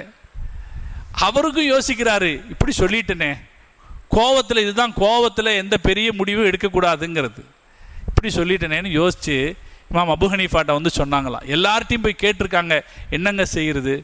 எல்லாரும் சொல்லியிருக்கிறாங்க தலாக்கு தவிர்க்க முடியாது. ஏன்னா காலையிலுக்குள்ள இந்த அம்மா எவ்வளோ பயணம் பண்ணாலும் இவருடைய ஆட்சி அதிகாரத்துக்கு அப்பால போக முடியாது, அதனால தலாக்கு நிகழ்ந்து போயிடும் அப்படின்னு எல்லாரும் சொல்லியிருக்கிறாங்க. இமாம் அபூ ஹனீஃபாட்ட கடைசியாக வந்திருக்காங்க, என்ன ஹசரத் என்ன செய்யறது? இமாம் அபூ ஹனீஃபா சொன்னாங்களா, அதுக்கு என்ன கவலைப்படுற, நீ பள்ளிவாசலில் வந்து உட்கார்ந்துக்கன்னு சொன்னாங்களாம். நீ பள்ளிவாசலில் வந்து உட்கார்ந்துக்கன்னு. காரணம், பள்ளிவாசல் அரசருடைய அதிகாரத்துக்கு உட்பட்ட இடமில்ல, பள்ளிவாசல் யாரோட இடம்? அல்லாஹ்வுடைய இடம். அதனால் பள்ளிவாசலில் வந்து உட்கார்ந்துக்க, நாளை காலையில் நீ வீட்டுக்கு போய்க்கலாம், உங்களுக்கு இடையில தலாக் ஏற்படாதுன்னு சொன்னாங்களாம். இப்படி இமாம் அபூ ஹனீஃபா ரஹ்மத்துல்லாஹி அலைஹியுடைய சட்ட நுணுக்கங்கள் நிறைய சொல்லுவாங்க, மார்க்க அறிஞர்கள் நிறைய சொல்லுவாங்க. அரசர்களே தப்பான கருத்துக்கு வரும்போது அதை துணிஞ்சு திருத்தி இருக்கிறாங்க இமாம் அபூ ஹனீஃபா ரஹ்மத்துல்லாஹி அலைஹி. ஒரு தடவை அப்பாசிய மன்னர் மன்சூர் அவருடைய சபைக்கு கொண்டு வர்றாங்க. சபையில் வச்சு அவர் என்ன சொல்றாருன்னா, ஒரு சட்டம், நீங்க ஒரு சத்தியம் செய்தீங்கன்னா அந்த சத்தியத்தை அது கூட ஏதாவது விதிவிலக்குகள் சேர்ப்பீர்கள் என்றால், சத்தியம் இப்போ ஒருத்தர் சொல்றார், நான் தந்துடுறேனப்பா, நான் உனக்கு 10,000 ரூபா நாளைக்கு 10 மணிக்கு தந்துடுறேனப்பா அப்படின்னு சொல்றாருன்னு வைங்க. இதுக்கிடையில் அந்த வேற ஏதாவது விதிவிலக்குகள் இதில் சேர்க்கிறதா இருந்தால் அப்பவே சேர்த்துடணும். நாளை காலையில் 10 மணிக்கு தந்துறேனப்பா அப்படின்னு சொல்லும்போது, நாளை காலையில் அவன் கொண்டு வந்து தந்தால் தந்துறேனப்பா அப்படி சொல்றதா இருந்தான்னு வைங்க. ஒரு ஏதாவது ஒரு விதிவிலக்கு சேர்க்கிறதா இருந்தால் அப்பவே சேர்த்துடணும், பின்னால் போய் சேர்க்கக்கூடாது. ஆனால் மன்னர் இடத்துல ஒருத்தர் சொல்றாரு, இந்த விதிவிலக்கை 2 நாள் கழிச்சு கூட சேர்த்துக்கலாம். ஒரு ஆள் சத்தியம் பண்றாரு, அதில் இருக்கிற இஸ்திஸ்னா விதிவிலக்க 2 நாள் கழிச்சு கூட சேர்த்துக்கலாம் அப்படின்னு சொல்றாரு. சொல்லிட்டு என்ன சொல்றாரு, அப்துல்லாஹ் இப்னு அப்பாஸ் ரலியல்லாஹு தஆலா அன்ஹு, இவங்கெல்லாம் அப்பாசிகள், அப்பாஸ் ரலியல்லாஹு குடும்பத்தில் வந்தவங்க. அப்துல்லாஹ் இப்னு அப்பாஸ் ரலியல்லாஹு தஆலாவுக்கு இப்படி ஒரு கருத்து இருந்தது அப்படின்னு சொல்லிட்டார். இமாம் அபூ ஹனீஃபாட்ட இந்த பேச்சு வருது, ஒரு ஆள் சத்தியம் பண்ணா அதில் விதிவிலக்குகளை சேர்க்கிறதா இருந்தா 1 நாள் 2 நாள் கழிச்சு கூட சேர்த்துக்கலாமா அப்படின்னு கேட்கும்போது இமாம் அபூ ஹனீஃபா சொல்றாங்க, சேர்க்கக்கூடாது. அந்த சபையிலே ஏதாவது விதிவிலக்கு சேர்க்கிறதா இருந்தா அந்த சபையிலேயே சேர்த்துடணும் அப்படிங்கிறாங்க. உடனே ஒரு ஆள் அங்க தூண்டி விடுறாரு, மன்னா உங்களுடைய பாட்டனாருக்கு எதிராகவே இவர் சட்டம் சொல்றார். உங்க பாட்டனார் என்ன சொன்னாரு, 2 நாள் கழிச்சு சேர்த்துக்கலானாரு. இவர் அதுக்கு மாத்தமா சத்தம் சொல்றாரு, இவர் என்னன்னு கேளுங்க அப்படின்னாரு. இமாம் அபூ ஹனீஃபா பார்த்தாங்க, அரசரும் அந்த கருத்தில் இருக்கிறாரு, இந்த ஆளும் தூண்டி விடுறாரு. இந்த நேரத்தில் என்ன செய்யறது? இமாம் அபூ ஹனீஃபா புத்திசாலித்தனமா ஒரு கேள்வி கேட்டாராம், மன்னா உங்களுடைய படை வீரர்கள் எல்லாரும் உங்ககிட்ட கையடிச்சு சத்தியம் பண்ணி கொடுத்துருக்காங்க. எதுக்காக? உங்களுக்கு கட்டுப்படுறேன்னு சத்தியம் பண்ணி கொடுத்துருக்காங்க. உங்க கருத்தின்படி வீட்டுக்கு போய் அவங்க வேற ஏதாவது விதிவிலக்கை இதில் சேர்த்துக்கிறது கூடும் என்று இருக்குமானால் நீங்க சொல்ற சட்டம் சரிதான். நாங்க எல்லாம் மன்னருக்கு கட்டுப்படுறோம் சொல்லியிருக்காங்களா இல்லையா? அவங்க வெளியில போய் மன்னரை எங்களுக்கு பிடித்தால் கட்டுப்படுவோம் சேர்த்துக்கிட்டாங்கன்னா, எங்களுக்கு பிடித்தால் நாங்கள் மன்னருக்கு கட்டுப்படுவோம்ன்ற ஒரு நிபந்தனையை பின்னால் சேர்த்து கொள்வது உங்களுக்கு நியாயமாக இருக்குமானால் நீங்க சொல்றது நியாயம். நாங்களாம் மன்னர் சொன்னாராம், இவரை விட்டுருங்க, இவரை நீங்க பிரச்சனைக்கு இழுக்காதீங்கள்னு சொல்லி இமாம் அபூ ஹனீஃபா ரஹ்மத்துல்லாஹி அலைஹி அவர்களை அவங்க அனுமதிச்சிட்டாங்க, வெளியேற அனுமதித்தார்கள்னு வரலாறு வருது. இது போல பல்வேறுபட்ட பிரச்சனைகளில் இமாம் அபூ ஹனீஃபா ரஹ்மத்துல்லாஹி அலைஹி தன்னுடைய அறிவு நுட்பத்தை பயன்படுத்தி மார்க்கத்திலே குர்ஆனுடைய ஆயத்துகளையும் ஹதீஸுகளையும் ஆய்வு செய்து சட்டங்களில் புதிய புதிய சட்டங்களை சொன்னார்கள். மற்றவங்க எல்லாம் ஒரு ஹதீஸை பார்க்கறதுக்கு ஒரு கண்ணோட்டம் இருக்கும்னா, இமாம் அபூ ஹனீஃபா இன்னொரு கண்ணோட்டத்தில் அந்த ஹதீஸை பார்த்தார். அப்படி பார்த்து அவர்கள் சட்டம் சொல்லி மக்களுக்கு அவங்க சொன்ன சட்டங்கள் தான் இன்னைக்கு நமக்கு ஒரு பெரிய சட்ட தொகுப்பாக இருந்து இன்றைக்கும் நமக்கு ஏற்படக்கூடிய பிரச்சனைகளில் நமக்கு வழிகாட்டி கொண்டிருக்கிறது. அதே நேரத்தில் ரொம்ப பயபக்தி உடையவர்களாக இருந்தார். இன்னைக்கெல்லாம் பெரிய மனசுக்கு வருத்தம் என்னன்னா, ஹனஃபி மதுஹபு ஷாஃபி மதுஹபு அப்படின்னு சட்டம் சொல்லும்போது நம்மள சில பேர் ரொம்ப சாமானியமாக அதை உதறி தள்ளுறோம். என்னங்க ஹனஃபி மதுஹபுங்கிறீங்க, என்ன ஷாஃபி மதுஹபுறீங்க அப்படின்னு உதறி தள்ளுறோம். தப்பு. ஏன் தப்புங்கிறேன்னா, யாரை நீங்க உதறீங்கன்னு பாருங்க. யார் இந்த மார்க்கத்தின் சட்டம் சொன்னாங்களோ அவங்க சாதா சீதாக்கள் அல்ல. அல்லாஹ்வை பயப்படுறதுல அவ்வளவு அச்சமுள்ளவர்கள். ஒரு சட்டம் சொல்வதற்கு முன்னால் இமாம் மாலிக் ரஹ்மத்துல்லாஹி அலைஹி நரகத்தை நினைச்சு பார்த்துக்குவாங்களாம். நரகத்தை நினைச்சு பார்த்துக்குவாங்க. நான் சொல்ற சட்டம் தப்பா இருந்தா என்ன கிடைக்கும்? நரகத்தில் இருக்கும். மாலிக் ரஹ்மத்துல்லாஹி அலைஹி பற்றி வருகிறது, மன் சுயில அன் மஸ்அலத்தின், யாராவது ஒரு இடத்தில் ஒரு கேள்வி கேட்கப்படும் என்றால் ஃபயம்பகி லஹு கப்ல அன் யுஜீப ஃபீஹா அன் யுஅர்ல நஃப்ஸஹு அலல் ஜன்னதி வன்னார். ஒரு ஆள் ஒரு பதில் சொல்றதுக்கு முன்னாடி சொர்க்கத்தை நரகத்தை நினைச்சு பார்த்துக்கணுமா? இமாம் மாலிக் ரஹ்மத்துல்லாஹி அலைஹி அப்படி இருந்தாங்க. இந்த இமாம்கள் எல்லோரும் அப்படித்தான் இருந்து சட்டம் சொன்னாங்க. இமாம் அபூ ஹனீஃபாவை பார்த்தாலே அவர் அல்லாஹ்வை பயப்படக்கூடியவர்னு தெரியுமா? யஹ்யல் கத்தான் சொல்றாரு, வல்லாஹி யா அபூ ஹனீஃபா, நாங்கள் அபூ ஹனீஃபா கூட இருந்திருக்கிறோம், அவர் பேசுனதை கேட்டிருக்கிறோம். வல்லாஹி இதா நலர்த்து இலைஹி, இமாம் அபூ ஹனீஃபாவை நான் பார்த்தேன்னா அரஃப்து ஃபி வஜ்ஹிஹி, அவருடைய முகத்தை பார்த்து நான் தெரிஞ்சுக்குவேன், அன்னஹு யத்தகில்லா, இவர் அல்லாஹ்வை பயப்படுறாருன்னு தெரிஞ்சுக்குவேன். யோசிச்சு பார்க்கணுங்க. இன்னைக்கு யாருங்க நமக்கு இன்னைக்கு புதுசாக கருத்தை சொல்லிக்கிட்டு மார்க்கத்தில் புதிய புதிய கருத்துக்களை சொல்றானே, இவன் யாருங்க? அவனுடைய நடவடிக்கை என்ன? அவனுடைய முகம் என்ன சொல்லுது? யாரெல்லாம் இன்னைக்கு மார்க்கம் பேசுறா? டிவியில் உட்காந்துக்கிட்டு பார்க்குறோமா இல்லையா? நம்ம யார் மார்க்கம் பேசுறான்னு? தாடி இல்லாதவன், கஞ்சா குடிகாரன், தப்பான நடவடிக்கைகள் உள்ளவன், இவன் தானங்க மார்க்கம் சொல்றான். எங்க ஆய்வு இது அப்படிங்கிறான். அதை கேட்டுட்டு அவன் பின்னாடி 10 பேர் போறாங்களே. இந்த தீனை நம்ம யார் பின்னாடி பின்பற்றணும்னு இல்லையா? யாருக்கு பின்னால நின்று நாம தீனை பின்பற்றணும்னு இல்லைங்களா? இவங்கெல்லாம் எப்படிப்பட்டவங்க? இமாம் அபு ஹனீஃபா ரஹ்மத்துல்லாஹி அலைஹி எப்படிப்பட்டவங்க? அவங்களுடைய வாழ்க்கை எவ்வளவு பேணுதலுக்குரிய ஒரு வாழ்க்கை. ஒரு வார்த்தை பேசுறதா இருந்தா ரொம்ப பயந்துக்குவாங்களாம். அவங்க சொல்லுவாங்களாம், மா எல்ஃபுது மின் கௌலின் இல்லா லதைஹி ரகீபுன் அதீது. நம்ம எதை பேசினாலும் அதை எழுதி வைக்கிறதுக்கு 2 மலக்குகள் இருக்காங்க எப்படின்னு நினைச்சு பேசுவாங்க. நம்ம எதை சொன்னாலும் எழுதி வைக்கிறதுக்கு மலக்கு இருக்காங்களா இல்லையா? நம்ம எதை சொன்னாலும் எழுதி வைக்கிறதுக்கு 2 மலக்குகள் இருக்கிறாங்க அப்படின்னு நினைச்சு பேசுவாங்களாம். இவ்வளவு பெரிய அந்தஸ்துல இருந்தவங்க. அவங்களுடைய பேணுதலுக்கு ஏராளமான உதாரணம் இருக்கு. ஒரு தடவை அவர் வியாபாரி, ஒரு அம்மா ஒரு பட்டு துணியை கொண்டு அவர்கிட்ட கொடுத்து, இது நீங்க எடுத்துக்கங்கன்னு சொல்லுது. அந்த அம்மாட்ட எவ்வளவு விலைன்னு கேட்கிறாரு. அந்த அம்மா சொல்லுது, இது 100 திர்ஹத்துக்கு எடுத்துக்க அப்படிங்கிறது. அப்ப இவர் சொல்றாரு, நீங்களும் நானுமா இருந்தா என்ன கேட்போம்? கொஞ்சம் குறைச்சு கொடுங்க. இல்ல 100 தர முடியாது, 50ன்னு சொல்லுவான் இல்லையா? இமாம் அபு ஹனீஃபா சொன்னாங்க, இல்லம்மா நீ கம்மியா கேட்கிற, இது 100 விட ஜாஸ்தி, நீ இன்னும் சொல்லு அப்படிங்கிறாங்க. அந்த அம்மா இன்னும் 100 ஜாஸ்தி பண்ணுச்சான். கடைசியில 400 திர்ஹத்திற்கு அந்த புடவையை வாங்கினாங்களாம். இமாம் அபு ஹனீஃபா அவனுடைய பேணுதலை பற்றி, அவங்களுடைய வியாபார பேணுதலை பற்றி நிறைய உதாரணம் இருக்கு. ஒரு நாள் மதிய நேரத்தில் கடை பூட்டிட்டு, அசர் நேரத்தில் கடை பூட்டிட்டு போறாங்களாம். ஏங்க இந்த நேரத்தில் கடை போட்டுறீங்க? மற்றவங்க கேட்கும்போது சொன்னாங்களாம், மழை மேகம் போட்டிருக்குது, மழை மோகம் போட்டிருக்கு, கடைக்கு வியாபாரத்துக்கு வர்றவங்க அவங்க துணியை பார்க்கறதுக்கு சரியான வெளிச்சம் இல்லை, அதனால கடை போட்டுறேன்னு சொன்னாங்க. இன்னைக்கு வாட்ஸா பல்பை போட்டு ஏமாத்துறான் நம்மளை துணி கடையில். இமாம் அபு ஹனீஃபா கொஞ்சம் வெளிச்சம் இல்லைன்னு உடனே கடை போட்டுனாங்களாம். வியாபாரத்தில் 1 2 அல்ல, நிறைய. சந்தேகத்தின் நிழல் கூட படாமல் வாழ்ந்தார்கள். அவர்களுடைய பணியாளர், அவருடைய பேர் இருக்கு ஹஃப்ஸ் இப்னு அப்துர் ரஹ்மான், அவர்கிட்ட ஒரு துணியை கொடுத்து, இந்த துணியில ஒரு குறை இருக்குப்பா, அதனால நீ இதெல்லாம் விற்கும் போது இந்த துணியில குறை இருக்குதுன்னு சொல்லுவீன்னு சொன்னாங்களாம். ஹஃப்ஸ் இப்னு அப்துர் ரஹ்மான் கடைக்கு போன ஒரு வியாபார அவசரத்தில் எல்லா துணியும் வித்துட்டு வந்துட்டார். திரும்பி வந்தோன்னு இமாம் அபு ஹனீஃபா கேட்டாங்க, இப்போ நான் சொல்லி விட்டனே அந்த துணியை சொல்லி வித்தையான்னு கேட்டிருக்காங்க.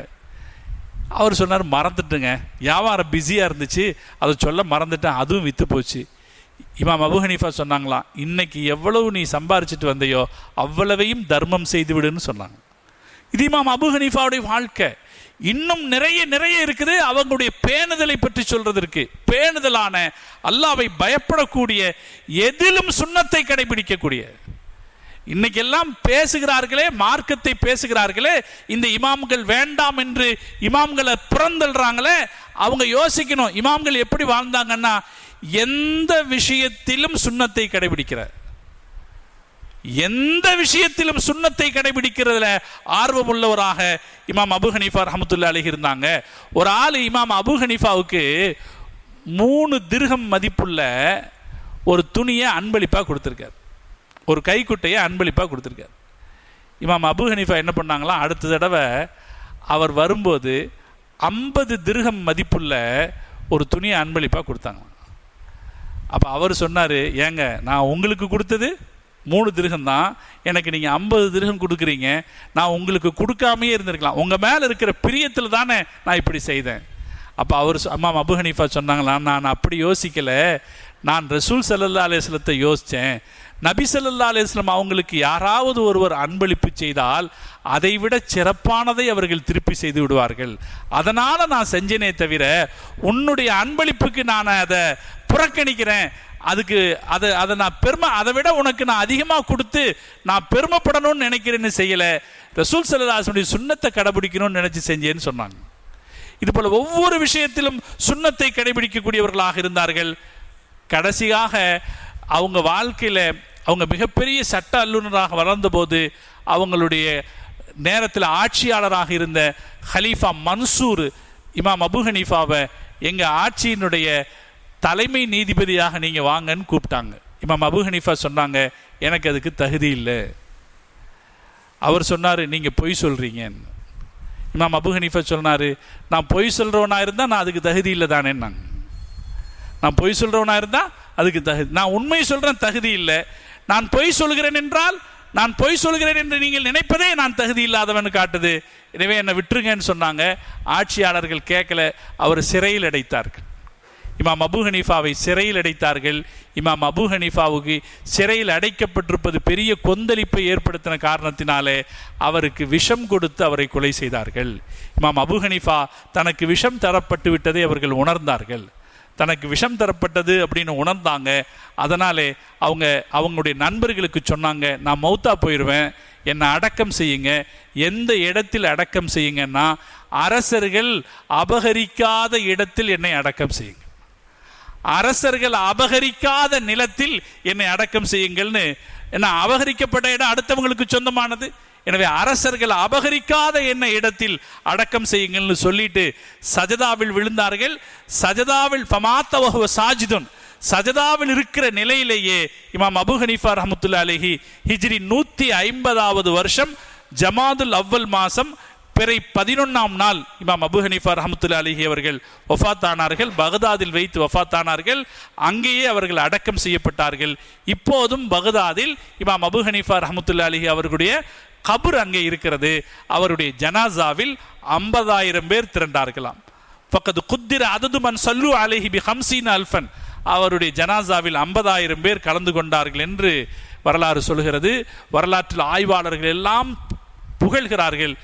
மனித வரலாற்றில் இமாம் அபு ஹனீஃபாவை போல அறிஞர்கள் கிடையாது. அவ்வளவு சிறந்த பேரறிஞராக இமாம் அபு ஹனீஃபா அவர்கள் இருந்தார்கள். அவங்க தான் என்ன செய்தாங்க, குரானிலிருந்தும் ஹதீஸிலிருந்தும் சட்டங்களை எடுத்து சொல்லி மார்க்கத்தை நாம் கடைபிடிப்பதை நமக்கு லேசாக்கினார்கள். இன்னைக்கெல்லாம் ஒலுவனுடைய ஃபர்லு 4 அப்படின்னு சட்டுன்னு ஒலுவை பற்றி பாடம் விளங்கிறமே, அதுக்கு யார் காரணம்? இமாம் அபு ஹனீஃபா ரஹ்மத்துல்லாஹி அலைஹி காரணம். இதெல்லாம் ஃபர்லுகள், இதெல்லாம் சுன்னத்துகள். எதை அல்லாஹ் குர்ஆனிலே சொன்னானோ அதெல்லாம் ஃபர்லு, எதை பெருமானார் ஸல்லல்லாஹு அலைஹி வஸல்லம் அவர்கள் செய்தார்களோ அதுவெல்லாம் சுன்னத்து. ஃபர்லுடைய சட்டம் இது, சுன்னத்துகளுடைய சட்டம் இது என்று இந்த விவரங்களை விளக்கி சொன்ன பெருமை இமாம் அபு ஹனீஃபா ரஹ்மத்துல்லாஹி அலைஹி அவர்களை சாரும். அவங்க ஹிஜ்ரி 80 பிறந்து 150 வஃபாத் ஆனார்கள் என்பது இமாம் அபு ஹனீஃபாவுடைய வரலாறு. அவங்கள மக்கள் ஏராளமாக பின்பற்ற தொடங்கினார்கள். அப்படி தொடங்கியது ஹனஃபி மதுஹபாக பிற்காலத்தில் உருவானது. யார் திட்டம் போட்டு உருவாக்கல, இமாம் அபு ஹனீஃபா திட்டம் போட்டு நான் சொல்ற வழி இது அப்படின்னு சொல்லி உருவாக்கல. மக்கள் அவர்களை பின்பற்ற தொடங்கியவர்கள் தங்களுக்கு தாங்களே ஹனஃபிகள் என்று அழைத்து கொள்ள ஆரம்பித்தார்கள். ஹனஃபி மதுஹப் என்பது உருவானது. இதுதான் யதார்த்தம். இதே போலத்தான் மற்ற இமாம்களும் வந்தார்கள். அல்லாஹு ஜல்ல ஜலாலுஹு இந்த பெருமக்களுடைய வரலாற்றை செவியேற்றதன் வழியாக அல்லாஹ் நம்முடைய இல்மை பரக்கத்தானதாக ஆக்கி வைப்பானாக. இந்த புனிதமான நன்மக்களுடைய வரலாறுகளை கேட்பதன் வழியாக நம்முடைய வாழ்க்கையில் அல்லாஹ் ஈமானிய வெளிச்சத்தை தந்தல் புரிவானாக என்று துஆ செய்து நிறைகிறேன். வாஹிரு தஅவானா அனில் ஹம்துலில்லாஹி ரப்பில் ஆலமீன்.